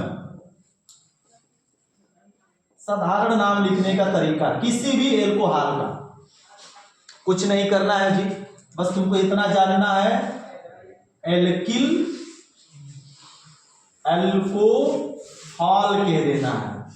यही है नाम लिखने का तरीका। क्या करेंगे उसको? Alkyl alcohol. अब बताओ भैया, जैसे यह दे दिया CH3OH, सबको पता है कि यह मजबूर है, लेकिन यह एल्कील है। एल्क क्या है? कार्बन। एल्क मींस क्या होता है? कार्बन। कार्बन का नाम क्या होगा? एक कार्बन का नाम मेथनल इल, और पीछे क्या जोड़ देंगे? एल्कोहल। यानी इसका साधारण नाम क्या हुआ? Methyl alcohol. कोई दिक्कत? अगर हम बात करें सर जी C2, ना C2 लिखा हो, ऐसे लिखा हो CH3CH2OH लिख दिया गया। टोटल कार्बन कितने भैया? 2 कार्बन के नाम कितने? एथिल एल्कोहल कहोगे सर जी, एथिल एल्कोहल हो गया। अगर कार्बन और बढ़ा देते हैं CH3CH2CH2CH2OH कर दिया हमने, नाम क्या लिखोगे सर जी? एल्क मतलब कार्बन, 1 2 3 4, तो कहेंगे 4 कार्बन का नाम ब्यूटिल एल्कोहल कहेंगे। लेकिन सर जी अगर यह ऐसे दे दिया तब फिर आप क्या करेंगे? ऐसे दे दिया तब इसका साधारण नाम क्या लिखेंगे भैया? वही बात है, एल्किल एल्कोहल। यह सभी 1 डिग्री था। कितना डिग्री था? 1 डिग्री। यह कितना डिग्री आ गया? 2 डिग्री। तो नाम तो पहले लिखेंगे साधारण जैसे वैसे। एल्क मतलब सभी कार्बन, 1 2 3 कार्बन का नाम क्या होगा? प्रोपधनइल, प्रोपिल एल्कोहल कहोगे सर जी। आप तो बिल्कुल सही करें प्रोपिल एल्कोहल, लेकिन इस प्रोपिल एल्कोहल और सीधा लगे प्रोपिल एल्कोहल में अंतर कैसे हम पहचानेंगे? तो अंतर ये नाम क्या है, क्या जोड़ देंगे? आइसो या 2 डिग्री लगा देंगे। 2 डिग्री तो नाम क्या है? आइसो लगाना जरूरी है। Isopropyl alcohol.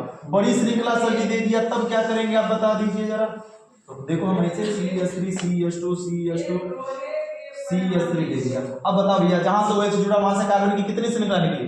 2। तो 2 श्रृंखला के लिए क्या कहेंगे इसको? आइसो, या फिर क्या लगा सकते नाम क्या है?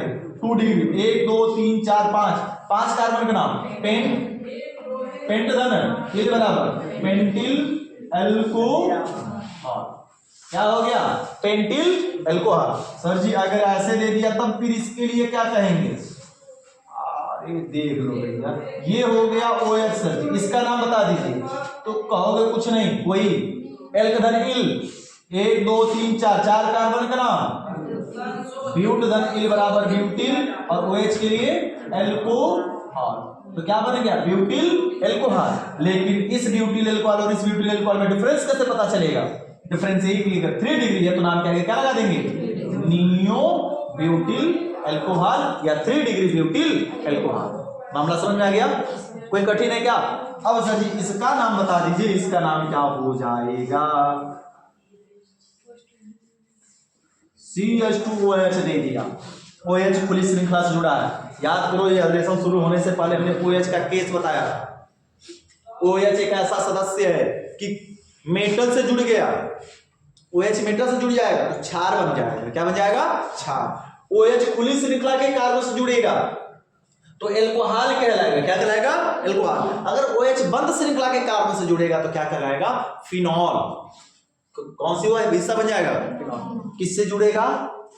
बंद श्रृंखला से। ये कौन सा है? बंद श्रृंखला जुड़ेगा, फिनॉल है। लेकिन क्या यह फिनॉल कहलाएगा? यह खुली श्रृंखला के कार्बन से जुड़ा है, इसको हम फिनॉल नहीं कर सकते।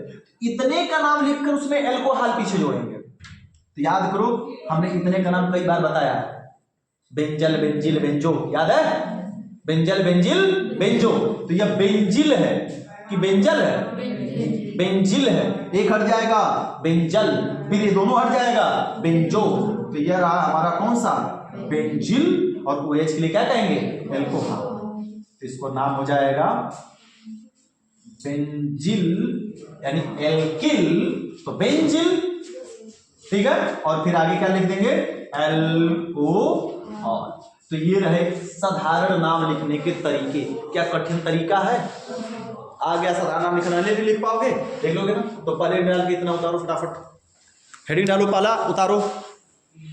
यह तीनों लिखने के बाद IUPAC नाम यानी एल्कोहल का नाम 3 नियम से करते हैं। पहला साधारण, दूसरा IUPAC, तीसरा कार्बिनॉल। देखो जी अब हम लोग जानेंगे IUPAC नाम सिद्धांत। सेम संरचना के लिए IUPAC नाम सिद्धांत लिखेंगे। क्या कैसे होगा सर जी? मिटा रहे हैं सबका। अब कैसा भी यौगिक देगा एल्कोहल का बन जाएगा ना उसका साधारण। मुस्ताक अब कैसा भी देगा यौगिक एल्कोहल का तो उसका साधारण बन जाएगा। अब चलते हैं कौन सा? दूसरा नंबर IUPAC नाम सिद्धांत लिखते हैं। सबको पता है IUPAC में एल्केन, एल्क धन बंध, द्विबंध, त्रिबंध, कोई भी बंध लगा हो सकता है। देखो एल्कोहल 2 प्रकार के IUPAC में एल्कोहल के 2, संतृप्त और असंतृप्त। संतृप्त ये सारे के सारे कैसे थे? संतृप्त थे। अब इसमें संतृप्त एकल बॉन्ड लगा तो संतृप्त है, द्वि और त्रिबंध लग गया बीच में तो कैसा बन जाएगा? असंतृप्त बन जाएगा। ठीक है ना? तो हम लोग संतृप्त की बात कर लेंगे केवल। एल्केन नॉन क्या बनेगा भैया? Alkanone. यही है इसका IUPAC नाम लिखने का तरीका, शॉर्ट फॉर्मूला। क्या बनेगा जी? एल्क मीन्स सर जी आपने पहले बताया क्या होता है? कार्बन। एक कार्बन का नाम क्या होगा? मेथ धन एन। OH के लिए क्या जुड़ जाएगा? और OH के लिए क्या होता है? एक ही कार्बन। IUPAC में काउंटिंग चलती है, एक ही कार्बन तो 1 मेथेनॉल। इसमें काउंटिंग किधर से करेंगे? जहां से न्यूनतम 1 2। तो 2 कार्बन का नाम क्या हुआ? एथ धन एन, एथ धन एन और OH लगा है तो OH के लिए। और OH किस कार्बन पर है? पहले तो 1 एथेनॉल। इसका करेंगे 1 2 3 और 4, 4 कार्बन का नाम ब्यूट धन एन, ब्यूटेन। और OH लगा है तो OH के लिए क्या लगेगा? और पहले पर लगा तो 1 ब्यूटेन। इसका अंकन किधर से करोगे जी? जिधर से न्यूनतम अंक 1 2 1 2 दोनों तरफ से बराबर 1 2 3, 3 कार्बन का नाम प्रोप धन एन बराबर एकल बॉन्ड क्लियर। और दूसरे पर लगा है और तो 2 प्रोपेनॉल। इसका अंकन किधर से? 1 2 3 4 या 1 2? इधर से न्यूनतम पाता उधर से करते हैं ना। 1 2 3 4 5, 5 कार्बन का नाम जी पेंट। और सभी में एकल बॉन्ड है एन, पेंटेन। और दूसरे पे क्या लगा है? और तो 2 पेंटेनॉल। इसका अंकन किधर से? 1 2 1 2 1 2। कहीं से भी करेंगे एक दो मिलेगा, तो 1 2 3 एंड 4 हुआ सर जी। और 4 का मतलब अरे ये कैसे गिनती है, अरे हम भी अजीबो अमीर काउंटिंग करते हैं। 1 2 एंड 3 सीधा जाएंगे ना, चाहे ऊपर निकल जाएंगे, 1 2 3। तो 3 कार्बन का नाम क्या हुआ बच्चा, प्रो धन एन बराबर प्रोपेन। दूसरे पे क्या लगा है, ऑल 2 प्रोपेन। और यह जो बच रहा है ये एल्किल समूह, तो 2 डैश क्या बच रहा है, जल्दी आईपीसी बुला के तो छूट रहा, तो वही तो हम आगे में लिखेंगे। पहले हम लिखते हैं सर, पहले 2 मेथिल प्रोपेनॉल भी लिख सकते हो, या प्रोपेन 2 मेथिल ऐसे लिख सकते हो। मामला क्लियर हुआ। इसका आईपीसी नाम कैसे लिखेंगे, तो इसमें कुछ ऐसे दे सकता है OH समूह के केस में, हालांकि यह फिनॉल समूह कहलाएगा, एल्कोहल नहीं कहलाएगा, लेकिन फिर भी हमने बना दिया यहाँ पे बॉन्ड लगाकर ऐसे, यहाँ पे NO2 दे दिया। क्या होगा जी, काउंटिंग 1 2 3 4 5 और 6 जाएगी, ठीक है। तो यह बड़ा हमारा NO2 क्रियात्मक समूह है, इसलिए काउंटिंग इधर न लाकर इधर लेके जाएंगे, 1 2 3 4 5 एंड 6। तो साइक्लो लगाएंगे बंद श्रृंखला के लिए, क्या लगेगा, साइक्लोहेक्सेन 1 2 3 पर लगा हुआ बॉन्ड का नाम। फिर देखिए एल्कोहलिक समूह नहीं है, कौन सा समूह कहलाएगा हमारा, फिनोलिक। तो कैसे लिखेंगे सर जी बंद श्रृंखला वाले एल्कोहलिक समूह का, तो देखो कुछ ऐसे लिखा जाएगा, इतने को हम फेनिल कहेंगे, CH2OH लग गया है, तो 1। एक कार्बन का नाम मेथ धन एन मेथेनॉल, कहेंगे 1 मेथेनॉल डैश 1 डैश 1 पर ही क्या लगा हुआ है, फेनिल समूह। इसको कौन सा समूह मान लिया जाएगा, फेनिल।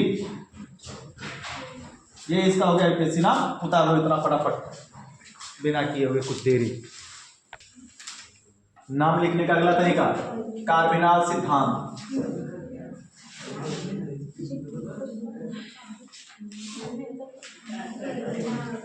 ये भैया बातें नहीं, कार्बिनाल सिद्धांत क्या है जी, किस हिसाब से लिखेंगे, यह समझ लेगा यूनिक तरीका है लिखने का। वास्तव में इसको कार्बिनाल कहा गया, इसी को कार्बिनाल नाम दे दिया गया, मेथिल एल्कोहल ही दे दिया। कौन है मेथिल एल्कोहल, और मेथिल एल्कोहल को क्या कर दिया गया, कार्बिनॉल, इसका नाम दिया गया। अब इसी के आधार पर हम किसी भी प्रकार के एल्कोहल का कार्बिनाल सिद्धांत के आधार पर नाम लिख सकते हैं। तो जी कैसे बताइए, तो चलो जानते हैं। कहा जाएगा एल्कोहलों के एल्किल व्युत्पन्न को कार्बिनाल कहते हैं, और उसमें मेथिल एल्कोहल जो होता है, मेथिल एल्कोहल को सामान्यतः कार्बिनाल कहा जाता है। और इसी मेथिल एल्कोहल के आधार पर ही हम किसी भी प्रकार के एल्कोहल का हम कार्बिनाल सिद्धांत के अनुसार नामकरण करते हैं। अगर इसमें अलग अलग एल्किल समूह लगे होते हैं तो उन एल्किल समूहों के नाम कार्बिनाल के आगे एल्किल समूह लिखते हैं और उस एल्किल समूह का नाम लिख देते हैं। और भिन्न भिन्न एल्किल समूह लिखेंगे तो उस एल्किल समूह का नाम पहले लिखते हैं जो अंग्रेजी वर्णमाला में पहले आता है। तो सही कुछ नहीं समझाया, न समझो कुछ, कितना समझो। मेन कार्बिनाल ये है, इसके बाद जो होगा उसका नाम ले लेंगे। इतने को हम क्या कहेंगे, हर बार हम मान लेते हैं यहां आर है और आर, तो आर के लिए क्या लगेगा, एल्किल, और इतने के लिए क्या लगेगा, इसको हम क्या बोल रहे हैं अभी, कार्बिनॉल। सी से 3 श्रृंखला निकली हो, चाहे 2 श्रृंखला, चाहे कुछ भी, एक OH से जुड़ा बाकी कुछ भी लगा हो, इतने को हम कहेंगे कार्बिनाल, कार्बिनॉल। अब यह जो कार्बिनॉल हुआ, अब नाम बनाते हैं हम। पहले आर के स्थान पर, 2 आर के स्थान पर या तीनों आर के स्थान पर केवल एच लगाते हैं। क्या बनेगा भैया फार्मूला, HCHHO। तो सर जी H का तो कोई एल्किल समूह नाम होता नहीं है, तो एल्किल समूह तो मामला खत्म, तो केवल बचा क्या, कार्बिनॉल। इसीलिए मेथिल एल्कोहल को सामान्यतः या साधारणतः क्या कहते हैं हम लोग, हैं कार्बिनॉल कह देते हैं। मेथिल एल्कोहल को सामान्यतः क्या कह दिया जाता है, कार्बिनॉल। अब हम कहते हैं कि दो आर का मान ऐसे रख देते हैं, एक आर का मान CH3 रखते हैं। हमने रख दिया CH3 CHOH। सर जी इसका नाम बताइए, ध्यान से समझना, ये इतना हमारा क्या कहलाएगा, कार्बी नाम है। H का कोई नाम है, ये डाटा तुम लोग को समझने के लिए खींचा, तुम लोग खींच मत लेना कपिया में, फिर से बता दे, खींचे समझने के लिए। जो बचा उसका नाम जोड़ो। H का कोई नाम नहीं है, CH3 बचा, एक कार्बन का नाम क्या होगा, मेथनइल बराबर मेथिल, और इतने को हम क्या कह देंगे, कार्बोनिल, कार्बिनॉल।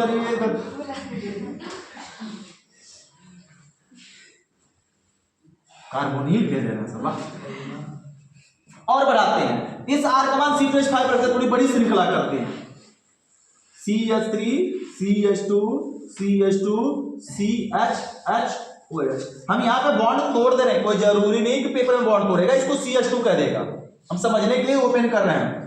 सर जी इतने को हम क्या कहेंगे, OH जिस कार्बन से जुड़ा उस कार्बन को लेकर, OH और उस कार्बन को लेकर हम कार्बिनॉल कहेंगे। बाकी जो बचेगा उसका नाम क्या, इस हाइड्रोजन का कोई नाम है, इतने का नाम लिखेंगे। कितना कार्बन, 1 2 3 कार्बन का नाम क्या हुआ, प्रोपधनिल बराबर प्रोपिल, और फिर क्या जोड़ देंगे, कार्बी। आसान है ना। अब थोड़ा सा बदलते हैं तरीका, दो आर का मान अलग अलग करते हैं। हमने कर दिया CH3HOH। अब बताओ जी क्या हो जाएगा इसका नाम, दो आर आ गया। इतने को फिर से, इतने को हर एक जगह डाटा खींचते चले, तुम लोगों को केवल समझने के लिए बनाना नहीं है। इतने को हम क्या कर देंगे, जो बचा उसका नाम मेथिल, एथिल, एक में जुड़ा है, अलग अलग है ना, एक में रहता तब ना किसी जोड़ के लिखते हैं सभी का, ये अलग अलग हो गया तो अलग अलग नाम लिखेंगे। मेथिल मेथिल तो डाई मेथिल, क्या कहेंगे भैया, डाई मेथिल, और इतने के लिए क्या हो जाएगा, कार्बी। तो दिक्कत बढ़ाते हैं थोड़ा थोड़ा मामला करके, ऐसे ही सब ना समझोगे। देखो जी CH3 CH2 CH3HOH दे दिया, इसका नाम पूछ दिया, तो पहले इतने को घेर लेते हैं। ये कार्बिनॉल, ये अलग आर, ये अलग आर, दो अलग अलग है।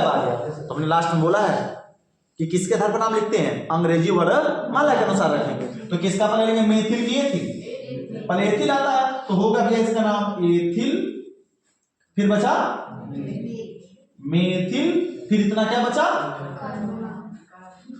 कार्बी। कोई कठिन है क्या, थोड़ा सा बढ़ाते हैं एक और, last number CH3 CH2 CH2 C2H5OH CH3 दे दिया। अब बताओ, बढ़िया है। OH कार्बन से जिससे जुड़ा ऐसे ले लेंगे, यह क्या हमारा एथिल, प्रोपिल, मेथिल, सभी अलग अलग है ना, सभी अलग अलग है। तो इसको पहले एथिल लिखेंगे, सबसे पहले क्या लिखेंगे, एथिल, फिर P आएगा, फिर नहीं आता है तो पहले फिर प्रोपिल, फिर मेथिल, और लास्ट में क्या बचा भैया, ये कार्बिनॉल। कोई दिक्कत, अगर तीनों एक जैसा हो गया, लास्ट नंबर CH3OH CH3, किसी भी प्रकार से नाम बचना नहीं चाहिए, आना चाहिए तुमको। इतने को क्या कर देंगे भैया, घुमाकर मेथिल मेथिल मेथिल, तो कहोगे ट्राई मेथिल। अब एक मेथिल मेथिल मेथिल कार्बिनॉल कर देंगे, जब एक जैसा मिल जाएगा तो क्या कर देंगे, ट्राई मेथिल कार्बिनॉल, हो गया ना। तो क्या लिखने वाले हैं, चलो लिखा जाए परिभाषा पहले लिखो। एल्कोहलों के एल्किल व्युत्पन्न का नाम, एल्कोहलों के एल्किल व्युत्पन्न का नाम, एल्कोहलों के एल्किल व्युत्पन्न का नाम एल्कोहलों के एल्किल व्युत्पन्न का नाम कार्बिनॉल सिद्धांत के आधार पर भी लिखा जाता है। कार्बिनॉल सिद्धांत के आधार पर भी लिखा जाता है।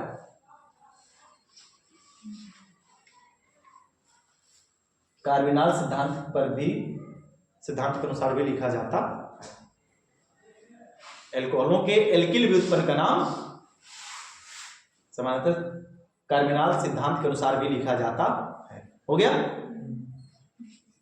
लिखा जाता है। आगे लिया, खड़ी पाए पैराग्राफ चेंज करते हैं। सामान्यतः मेथिल एल्कोहल को हम कार्बिनॉल कहते हैं। सामान्यतः मेथिल एल्कोहल को हम कार्बिनॉल कहते हैं। सामान्यतः मेथिल एल्कोहल को हम कार्बिनॉल कहते हैं। इसके उपरांत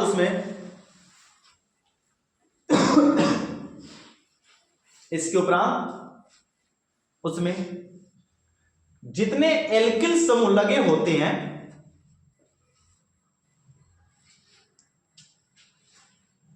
इसके उपरांत उसमें जितने एल्किल समूह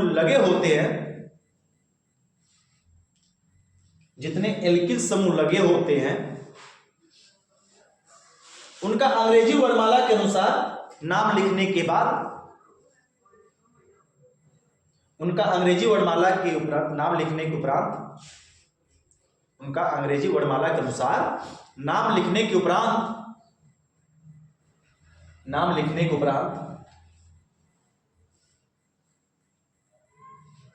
अंत में कार्बिनॉल जोड़ देते हैं।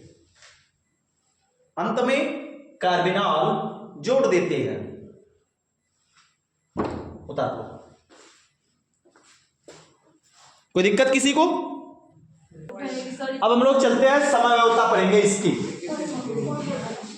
एल्कोहल की समव्यवस्था पूछा जाता है पेपर में जी। एल्कोहल और ईथर की समव्यवस्था बताइए, कितने कितने समव्यय प्रदर्शित करते हैं। हेडिंग लिखो, एल्कोहल की समव्यवस्था। याद करो, 11 में पढ़ाया है हमने। समव्यवस्था दो प्रकार की, समव्यवस्था, ठीक है ना, संरचनात्मक समव्यवस्था और त्रिविम समव्यवस्था। संरचनात्मक समव्यवस्था 5 प्रकार की होती है, ठीक है, तो और त्रिविम समव्यवस्था 2 प्रकार की, ज्यामितीय और प्रकाशिक। तो एल्कोहल कुल मिला जुलाकर कौन कौन सी समव्यवस्था दिखाता है? चलो सभी समव्यवस्था का पहले नाम बताते हैं। समव्यवस्था 2 भागों में बटी, एक बटी संरचनात्मक समव्यवस्था और एक बटी ज्यामितीय समव्यवस्था। संरचनात्मक बटी 5 भागों में, श्रृंखला समव्यवस्था, स्थान समव्यवस्था, क्रियात्मक समूह समव्यवस्था, मध्याव्यवस्था, चलाव्यवस्था, ठीक है। फिर आते हैं ज्यामिति में, तो प्रकाशिक, सॉरी इसमें त्रिविम में, तो त्रिविम बटी 2 भागों में, प्रकाशिक और ज्यामिति। तो टोटल 5 2 कितनी हो गई? 7। इन 7 समव्यवस्था में से एल्कोहल 4 समव्यवस्था रिप्रेजेंट करता है। कौन कौन सी समव्यवस्था दिखाता है? तो पहला नंबर दिखाता है यह श्रृंखला समव्यवस्था। कौन सी भैया? श्रृंखला समव्यवस्था। दूसरा नंबर यह दिखाता है स्थान समव्यवस्था। कितने में हो जाना चाहिए, इतना तो समझ जाओगे, इधर कर देते हैं। स्थान समव्यवस्था, स्थान समव्यवस्था। तीसरा नंबर होता है क्रियात्मक समूह और चौथा प्रकाशिक। ये 4 प्रकार की समव्यवस्था ही केवल एल्कोहल दिखाता। पेपर में आया हुआ सवाल है, एल्कोहल की समव्यवस्थाओं को लिखिए, कौन कौन से प्रदर्शित करता है तथा उदाहरण सहित 2-3 नंबर का पूछ लिया जाता है। ये क्या हुआ? इसको वोल्टेज कम, हम अपना वोल्टेज बढ़ा देते हैं। चलो भैया, तो एल्कोहल टोटल 4 प्रकार की, जिसमें श्रृंखला में कुछ नहीं करना है जी। एक एल्कोहल की संरचना दे देगा। क्या हुआ? अणु सूत्र हम मानते हैं कि कोई दे दिया गया एग्जांपल के रूप में, इसी एग्जांपल के रूप में जैसे क्या दिया गया एग्जांपल? एग्जांपल दे दिया जाएगा C4H9OH। कह देगा कि इसकी श्रृंखला समव्यवस्था बनाइए। कुछ नहीं, पहले इसकी पूरे विस्तार करते हैं। CH3 CH2 CH2 CH2 1 2 3 4 और फिर लास्ट में क्या लगा देंगे? पेपर में दिया कि बताइए CH4OH कितनी प्रकार की श्रृंखला समझौता दिखाएगा, कितनी प्रकार की स्थान समझौता दिखाएगा, कितने प्रकार का क्रियात्मक समूह समझौता दिखाएगा, ये पूछा जाने वाला पेपर में तुमसे। तो चलो जानते हैं इसको, समझते हैं क्या कितने प्रकार का कैसे होगा। श्रृंखला का मतलब परिभाषा सुनो, वह समझौता, परिभाषा समझौता किसे कहते हैं? समझौता का मतलब भिन्नता। ए भैया, समझौता का मतलब भिन्नता। किसमें भिन्नता पाई जाए? श्रृंखला में। तो वह समझौता जिसमें यौगिक का अणु सूत्र एक जैसा लेकिन उसकी श्रृंखला में क्या पाई जाए? भिन्नता पाई जाए, उसको श्रृंखला समझौता कहते हैं। फिर से रिपीट करते परिभाषा, वह समझौता जिसमें अणु सूत्र एक समान, उसके अणु सूत्र कितने होते हैं? एक समान, लेकिन उनके कार्बन परमाणु की श्रृंखला में भिन्नता पाई जाए। कुछ नहीं, एक सिरे को इसी को उठाकर पटकना शुरू करेंगे, डिग्री बनाना शुरू करेंगे, श्रृंखला बदलती चली जाएगी। इसको उठाकर यहां पर लगाओ, CH2 बचेगा, CH2 CH2OH, इसको उठाकर हम यहां पर लगा रहे हैं जी, CH3 ना, CH3। अब देखो दिक्कत क्या हुई, जैसे यहां पर हमने लगाया, ये भैया ध्यान से देखो कि समझ में आ रही, क्योंकि 11 की पड़ी हुई चीजें तुम्हारी। यहां से उठा के यहां पे लगाओगे, एक दिक्कत आया, यहां पे 5 और यहां पे 3, यहां पे 1 या चाकर यहां पर लग जाएगा। तो मिलाओ, अणु सूत्र एक जैसा है कि नहीं है? 1 2 3 4 4 C, 3 3 6 6 3 9 और 1 10, 9 और 1 कितना? 10, एक ऑक्सीजन एक ऑक्सीजन, बराबर है ना? और क्या बदल सकते हैं? इस CH3 को उठाकर फिर ले जाएंगे OH के पास वाले कार्बन उठाकर पटकेंगे यहां पर, तो फिर से यहां पर 5 होगा, एक C इसको दे देगा H, तो यहां हो जाएगा CH3 C CH3 OH और ये बना लेगा CH3। अणु सूत्र तीनों का देखो एक जैसा है, एक जैसा है कि नहीं है?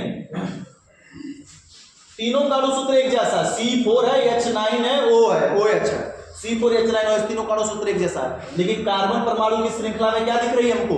भिन्नता दिख रही है। तो इस प्रकार के समवायवियों को हम क्या करते हैं? श्रृंखला समवायवी या श्रृंखला समझौता कहते हैं। नाम लिखेंगे कैसे?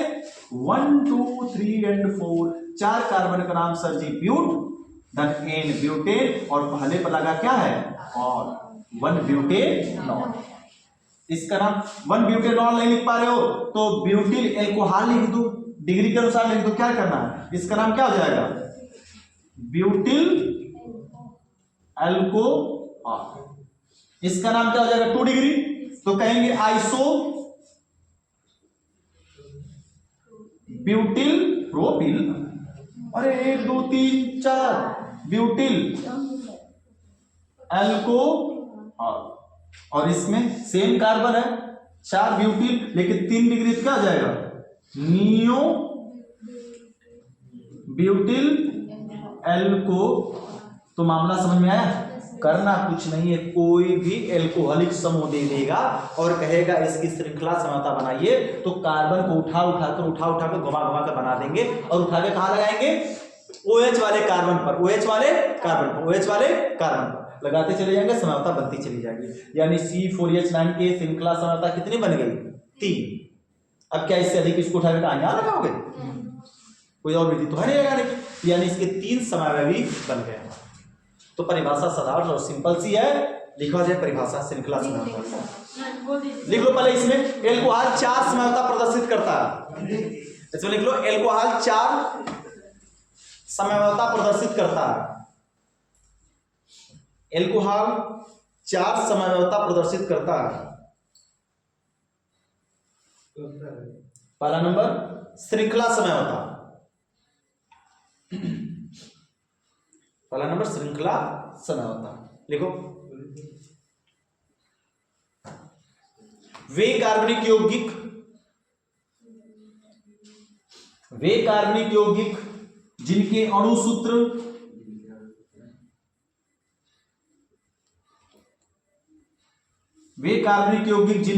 सूत्र एक समान, वे कार्बनिक यौगिक जिनके अणु सूत्र एक समान अणु सूत्र एक समान, परंतु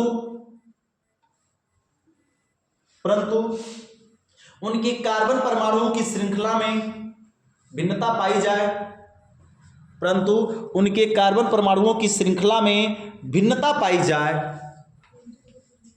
परंतु उनके कार्बन परमाणुओं की श्रृंखला में भिन्नता पाई जाए, श्रृंखला समावयवी कहलाते हैं। कार्बन परमाणुओं की श्रृंखला में भिन्नता पाई जाए, श्रृंखला समावयवी कहलाते हैं। श्रृंखला समावयवी कहलाते हैं। तथा यह परिघटना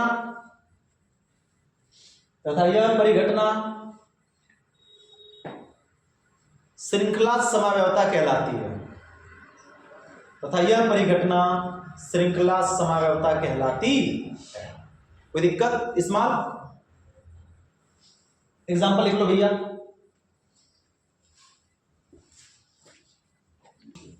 अगली हेडिंग है हम लोगों की स्थान समावयवता। नाम से स्पष्ट है जी, पहले हमने बताया, कौन बताएगा? समावयवता मतलब भिन्नता किसमें पाई जाएगी? स्थान में। तो किसका स्थान से मतलब है? इसमें किसके स्थान से लेना देना इसमें हमको है? OH के ना। अगर आईपीएससी करे तो इसमें सब में OH कौन सा स्थान पा रहा है? पहला। देखो पहला स्थान पा रहा है। हम कोई श्रृंखला दे दे, कोई भी एल्कोहल की श्रृंखला दे दे, जैसे हमने दे दिया CH3 CH2 CH2 CH2 CH2 OH दे दिया, इतनी बड़ी श्रृंखला। नाम लिखो 1 2 3 4 और 5। 5 कार्बन का नाम कहोगे सर जी? पेंट, धन एन, पेंटेन, और क्या हो जाएगा? और पहला पर लगा 1 पेंटेन। कहोगे इसमें आईपीएससी क्यों लिख रहे हैं? क्योंकि हमको स्थान से मतलब है, स्थान दिखाना है। अब इसमें कार्बन को न घुमाओ, क्योंकि हमें कौन सी श्रृंखला दिखाने समय होता? स्थान। श्रृंखला दिखानी होती क्या करते? श्रृंखला दिखाने क्या होते? कार्बन की संरचना बिगाड़ते। CH3 को उठाते लाकर यहां पर लगाते, फिर एक बार उठाते यहां पर लगाते, फिर बस तभी और बड़ी श्रृंखला, इसको उठा के यहां पर लगाते, फिर यहां पर बदल कर 3 4 बना देते। क्लियर हुआ? और जहां से CH3 को उठा के जहां लगाएंगे वहां से एक ये हटेगा और दूसरी जगह जहां से हटेगा वहां पर जाकर लग जाएगा। कहने का आशय ये है कि यहां से यह हट रहा है तो इसको एक बॉन्ड की कमी, और यहां पर जाके जुड़ेगा तो एक बॉन्ड अधिक, तो इसका H इसके पास आकर लग जाएगा एक। और उस सूत्र सबका एक जैसा होना चाहिए, हर अलग, कम और अधिक नहीं होना चाहिए कि कम और अधिक हो जाए, एक जैसा। संरचना बदलनी चाहिए। और यहां पर बदल क्या रहे हैं? अब स्थान। इस OH को उठा के कहां लगाएं? यहां पर बदल जाएगा स्थान। अरे चाहे यहां लगाओ चाहे यहां लगाओ चाहे ऊपर लगाओ, गिनाएगा तो पहला नंबर ना। इसको उठा के कहां लगाएं? इस जगह पर दूसरा नंबर। क्या बनेगा? CH3 CH2 CH2 CH2 CH2। इतनी है श्रृंखला, समझो। इसको उठाकर हम इस वाले पर पास में लगाते हैं, दूसरे वाले। तो देखो उठकर लगने जा रहा है, एक बॉन्ड बढ़ेगा, यहां से हट रहा है की कमी, यहां से एक H हटकर इसके पास चला जाएगा H, और वो H आकर यहां पर लग गया। क्लियर? काउंटिंग किधर से करोगे जी? तो सर यहां से 1 2 3 4 और 5। कौन सा स्थान पाया? दूसरा। तो कहेंगे 2 पेंटेनॉन। देखो नाम सेम है, देखिए स्थान क्या हुआ? बदल गया। अब कहेंगे कि हर सर जी देखिए इसको उठा के यहां पर लगा दीजिए, फटाफट उठा के लगाते हैं यहां पर। भैया स्थान बदलते हैं, फिर यहां हटाएंगे लगाएंगे, जैसे यहां से यहां पर लगाएंगे फिर एक बॉन्ड बढ़ेगा, यहां पे कमी, इसका हाइड्रोजन यहां पर लगा देंगे। जो समूह जहां पर हट के जाएगा वहां से हाइड्रोजन का विस्थापन करके हम लगा देंगे ताकि बदलता रहे नाम। यहां पर हो जाएगा CH3 CH2 CH OH। अब यहां से एक H जाकर इसके पास CH2 CH3। किधर से काउंटिंग करेंगे जी? केरों से 1 2 3 4 और 5। 1 2 3 1 2 3 दोनों तरफ से बराबर। तो कहेंगे इसको 3 पेंटेनॉन। अब कहेंगे सर इसको उठा के यहां पर लगाइए? नहीं सर जी, अच्छा 4 है, उठा के लगाइए ना। कहो इसको उठा के यहां पर लगाए, जैसे यहां पर लगाएंगे क्या बन जाएगा? CH3 CH, समझ लो, लगाते यहां पर CH2। कंफ्यूजन रुपया दोनों को दूर करते हैं, कुछ लोगों को कंफ्यूजन है कि इधर से अंकन कर दीजिए। 1 2 3 4 और 5। लो जी, वैसे ये 4 दिखा था, OH को उठा के चल गए 4 हो जाएगा। अच्छा लगाते हैं OH को, चार कराते हैं वहां पर, यहाँ पर OH को लगा देंगे। क्या गिनती इधर से गिनोगे? काउंटिंग करने का रूल क्या है? जिधर से न्यूनतम अंक की प्राप्ति, तो प्राप्ति 1 2 फिर से बन गया ना यही वाला, 1 2 करेंगे फिर से तो ये ना बन जाएगा। तो पेंटेनॉन यानी अधिकतम कितनी समयावता बनी भैया? 3। तो तीनों का जरा अणु सूत्र देखो, तो तीनों का अणु सूत्र देखो क्या है? 1 2 3 4 5 कार्बन C5, 3 2 5 2 7 7 2 9 9 1 10 10 2 12 H12O है। यह कौन निकला हमारा? अणु सूत्र निकला। इसमें 1 2 3 4 5 कार्बन, 3 2 5 5 2 7 7 8 8 1 9 9 3 12, एक ऑक्सीजन सेम है ना? 1 2 3 4 5 5 कार्बन, H 3 2 5 5 2 7 7 2 9 9 3 12 O1, अणु सूत्र एक समान है, लेकिन लगे हुए समूह के स्थान में क्या पाई गई? भिन्नता।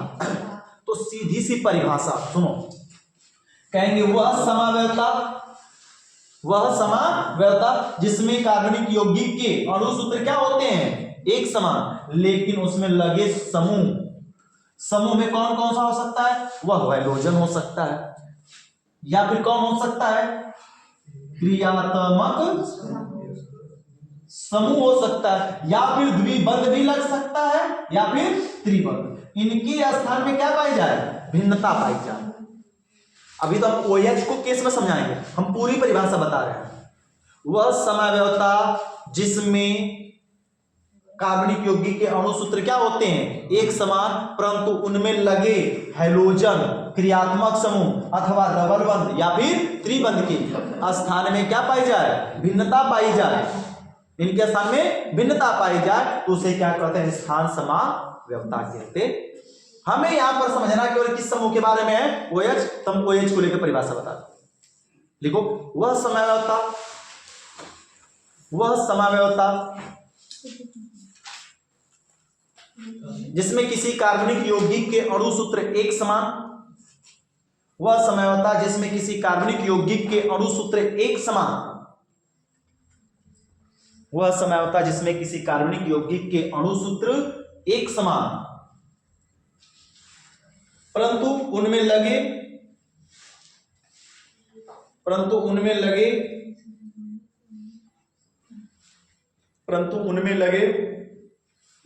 क्रियात्मक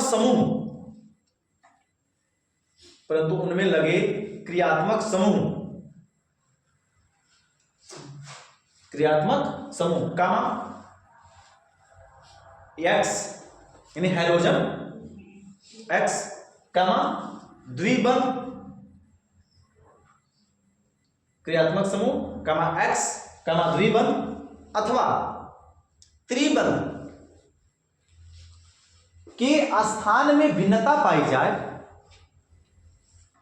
अणु सूत्र एक समान, परंतु उनमें लगे हुए क्रियात्मक समूह हैलोजन द्विबंध अथवा त्रिबंध के स्थान में भिन्नता पाई जाए,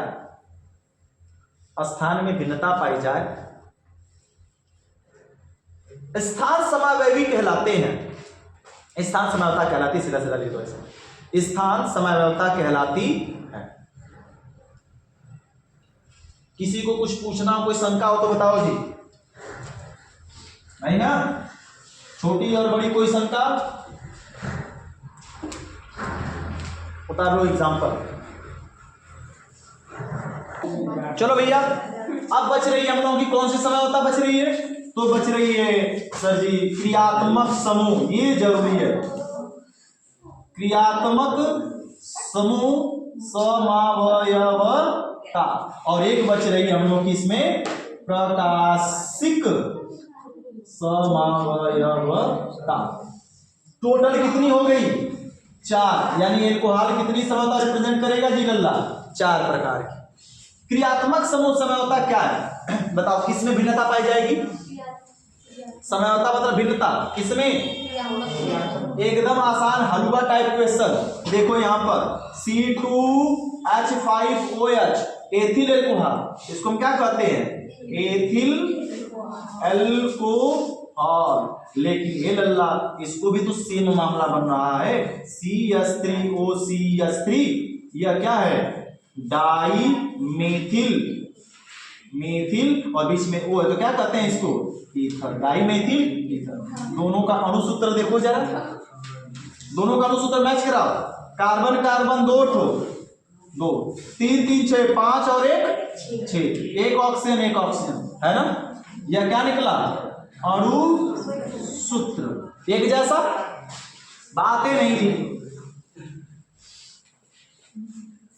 C3 C4 लो, C4H9OH, इसको कहेंगे हम क्या, ब्यूटिल अल्कोहल। और इसी से बना दे C2H5O, C2H5 क्या बन गया, डाई एथिल ईथर। यह ईथर की समयवता भी हो रही है साथ में, ईथर की भी और एल्कोहल एक दूसरे से समवाय भी गुण प्रदर्शित करेंगे। C कितना हो गया 4, H कितना 9 1 10 5 5 10, O यह रहा तुम्हारा अणुसूत्र। क्या कहेंगे जरा गौर से बताओ दुनिया वालों, वे कार्बनिक वह समयवता, वे कार्बनिक यौगिक जिनके अणुसूत्र क्या होते हैं, एक समान होते हैं, परंतु उनमें लगे क्रियात्मक समूह भिन्न भिन्न। देखो अणुसूत्र एक है, लेकिन यह एल्कोहल है, यह ईथर है, यह एल्कोहल है, यह क्या बन जा रहा है, ईथर, यह OH, यह OH और यहाँ पर दोनों का अणुसूत्र एक समान है, लेकिन उनके कैसा गीत गा रहे हैं, ऐसे कार्बनिक यौगिक जिनके अणुसूत्र एक समान लेकिन उनके क्रियात्मक समूह में भिन्नता पाई जाए, उसको क्या कहते हैं, क्रियात्मक समूह समवायवता कहते। कठिन है, देखो परिभाषा, वे कार्बनिक यौगिक, वे कार्बनिक यौगिक जिनके, वे कार्बनिक यौगिक जिनके अणुसूत्र एक समान, वे कार्बनिक यौगिक जिनके अणुसूत्र एक समान, अणुसूत्र एक समान, परंतु उनके क्रियात्मक समूह में भिन्नता पाई जाए, परंतु उनके क्रियात्मक समूह में भिन्नता पाई जाए, परंतु उनके क्रियात्मक समूह में भिन्नता पाई जाए, ये 5 है 3 नहीं है, पाई जाए, उसे क्रियात्मक समूह समवायवता कहते हैं, उसे क्रियात्मक समूह समवायवता कहते हैं, उसे क्रियात्मक समूह समवायवता कहते हैं। हो गया, चलो एग्जाम्पल बाद में लिखना, इसको समझो। प्रकाशिक समवायवता किसे कहें, अब यहां पर मामला बदल जाएगा पूरा टोटल। यौगिक प्रकाशिक मतलब ये प्रकाश, अपने आप को तुम शीशा में देखोगे क्या बदल जाओगे, वो अलग बात है कि फिल्टर लगा लोगे तो बदल जाओगे कैमरा है? फिल्टर लगा लोगे तो करिया से गोर और गोर से कुछ और भी बन सकते हो, टोपी ओपी कुछ भी लगा सकते हो फिल्टर लगाकर। लेकिन अगर मिरर में देखो तो जैसे तुम हो वैसे ही दिखाई देता है ना उसमें, बशर्ते एक चीज बदलती है, क्या बदल जाती है, लेफ्ट का राइट और राइट का लेफ्ट, ऊपर का नीचे नहीं ऐसे हो जाता है कि मुड़ी नीचे गोड़ ऊपर हो जाएगी। तो प्रकाशिक समता क्या कहती है, उतार ही लो पहले, हम समझा रहे हैं तुम उतारने के चक्कर में पड़े, उतार लो। प्रकाशिक समवायवता, ये भैया प्रकाशिक समवायवता साधारण सी बात है, अणुसूत्र भी वही आदमी, अब तुम अपने आप को मिरर में देख रहे हो, जो हो वैसे ही दिखाई दे, जितनी हाइट उतना ही, अणुसूत्र भी सेम, संरचना भी सूत्र सेम, भौतिक गुण भी सेम। ये भैया ये एल्कोहल या ईथर गुण बदल गया ना, भौतिक और रासायनिक दोनों बदल सकता है, लेकिन प्रकाशिक में कुछ बदलेगा? तुम बाहर ठोस हो, शीशा में क्या द्रव जैसा दिखाई दोगे? नहीं ना, सेम दिखाई दोगे। भौतिक, रासायनिक, संरचना सभी गुण एक जैसा होगी, बस एक चीज बदल जाएगा, प्रकाशिक व्यवस्था, यानी समतल ध्रुवित प्रकाश के प्रति व्यवहार क्या हो जाएगा, बदल जाएगा। तुम्हारा लेफ्ट हैंड उसमें राइट है और राइट का क्या दिखेगा, लेफ्ट दिखाई देगा। एज लाइक जैसे यहाँ पे देख लो CH3 CH2 CH2H और क्या लग गया, हाथ जैसा बनाया ताकि तुमको समझ सीधा भी बना सकते थे। यह लग गया मिरर में दे ब्यूट, यह ब्यूटेनॉल, ब्यूटेनॉल कितना ब्यूटेनॉल 2 ब्यूटेनॉल। मिरर में आ जाएगा CH3 C CH2 CH3। अब ये मत कहना कि सर ये C का मुआ ऐसे पलट दीजिए। वही हमने पहले बोला कि मिरर में जब तुम देखते हो ना तो तुम्हारा पैर ऊपर मोटी नीचे नहीं दिखती है, बस क्या इफेक्ट दिखता है, लेफ्ट का राइट, राइट का लेफ्ट। कैसा हो जाता है कि ये कान उठकर यहाँ पर, ये कान उठकर यहाँ पर लग गया हो, संभव है क्या? है ना? कि कान का चेहरा भी से पलट जाता है, ऐसे हो जाता है, संभव नहीं है। तो इसीलिए बदलेगा केवल क्या, लेफ्ट का राइट, यानी यह H इधर आ जाएगा और OH इधर चला जाएगा, और क्या बन गया, ब्यूटेनॉल। और इसकी भी काउंटिंग करोगे तो 2 ब्यूटेनॉल। अंतर क्या, सूत्र एक है, नाम एक है, संरचना एक जैसी है, तो भौतिक गुण भी एक जैसा होगा, रासायनिक गुण भी एक जैसा, बस समतल ध्रुवित प्रकाश के प्रति इसका व्यवहार क्या हो गया है, बदल गया है। तो सीधी सीधी परिभाषा लिखो लगा, वे कार्बनिक यौगिक जिनके अणु सूत्र, वे कार्बनिक यौगिक जिनके अणु सूत्र, संरचना सूत्र, वे कार्बनिक यौगिक जिनके अणु सूत्र, संरचना सूत्र, संरचना सूत्र, भौतिक गुण तथा रासायनिक गुण, भौतिक गुण तथा रासायनिक गुण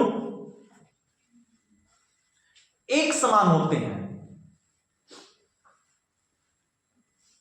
भौतिक गुण तथा रासायनिक गुण एक समान होते हैं, परंतु समतल ध्रुवित प्रकाश के प्रति, परंतु समतल ध्रुवित प्रकाश के प्रति ध्रुवित, समतल ध्रुवित प्रकाश के प्रति उनका व्यवहार भिन्न हो जाता है। समतल ध्रुवित प्रकाश के प्रति उनका व्यवहार भिन्न हो जाता है, उनका व्यवहार भिन्न हो जाता है, प्रकाशिक समावयवता कहलाता है। क्या कहलाता है लल्ला? प्रकाशिक समावयवता कहलाता है। कोई दिक्कत है किसी को? नहीं ना? ये यहां पर तुम्हारा एल्कोहल पूरा समाप्त हुआ। अब हम लोग अगले टर्न पर क्या पढ़ेंगे? ईथर के बारे में पढ़ेंगे।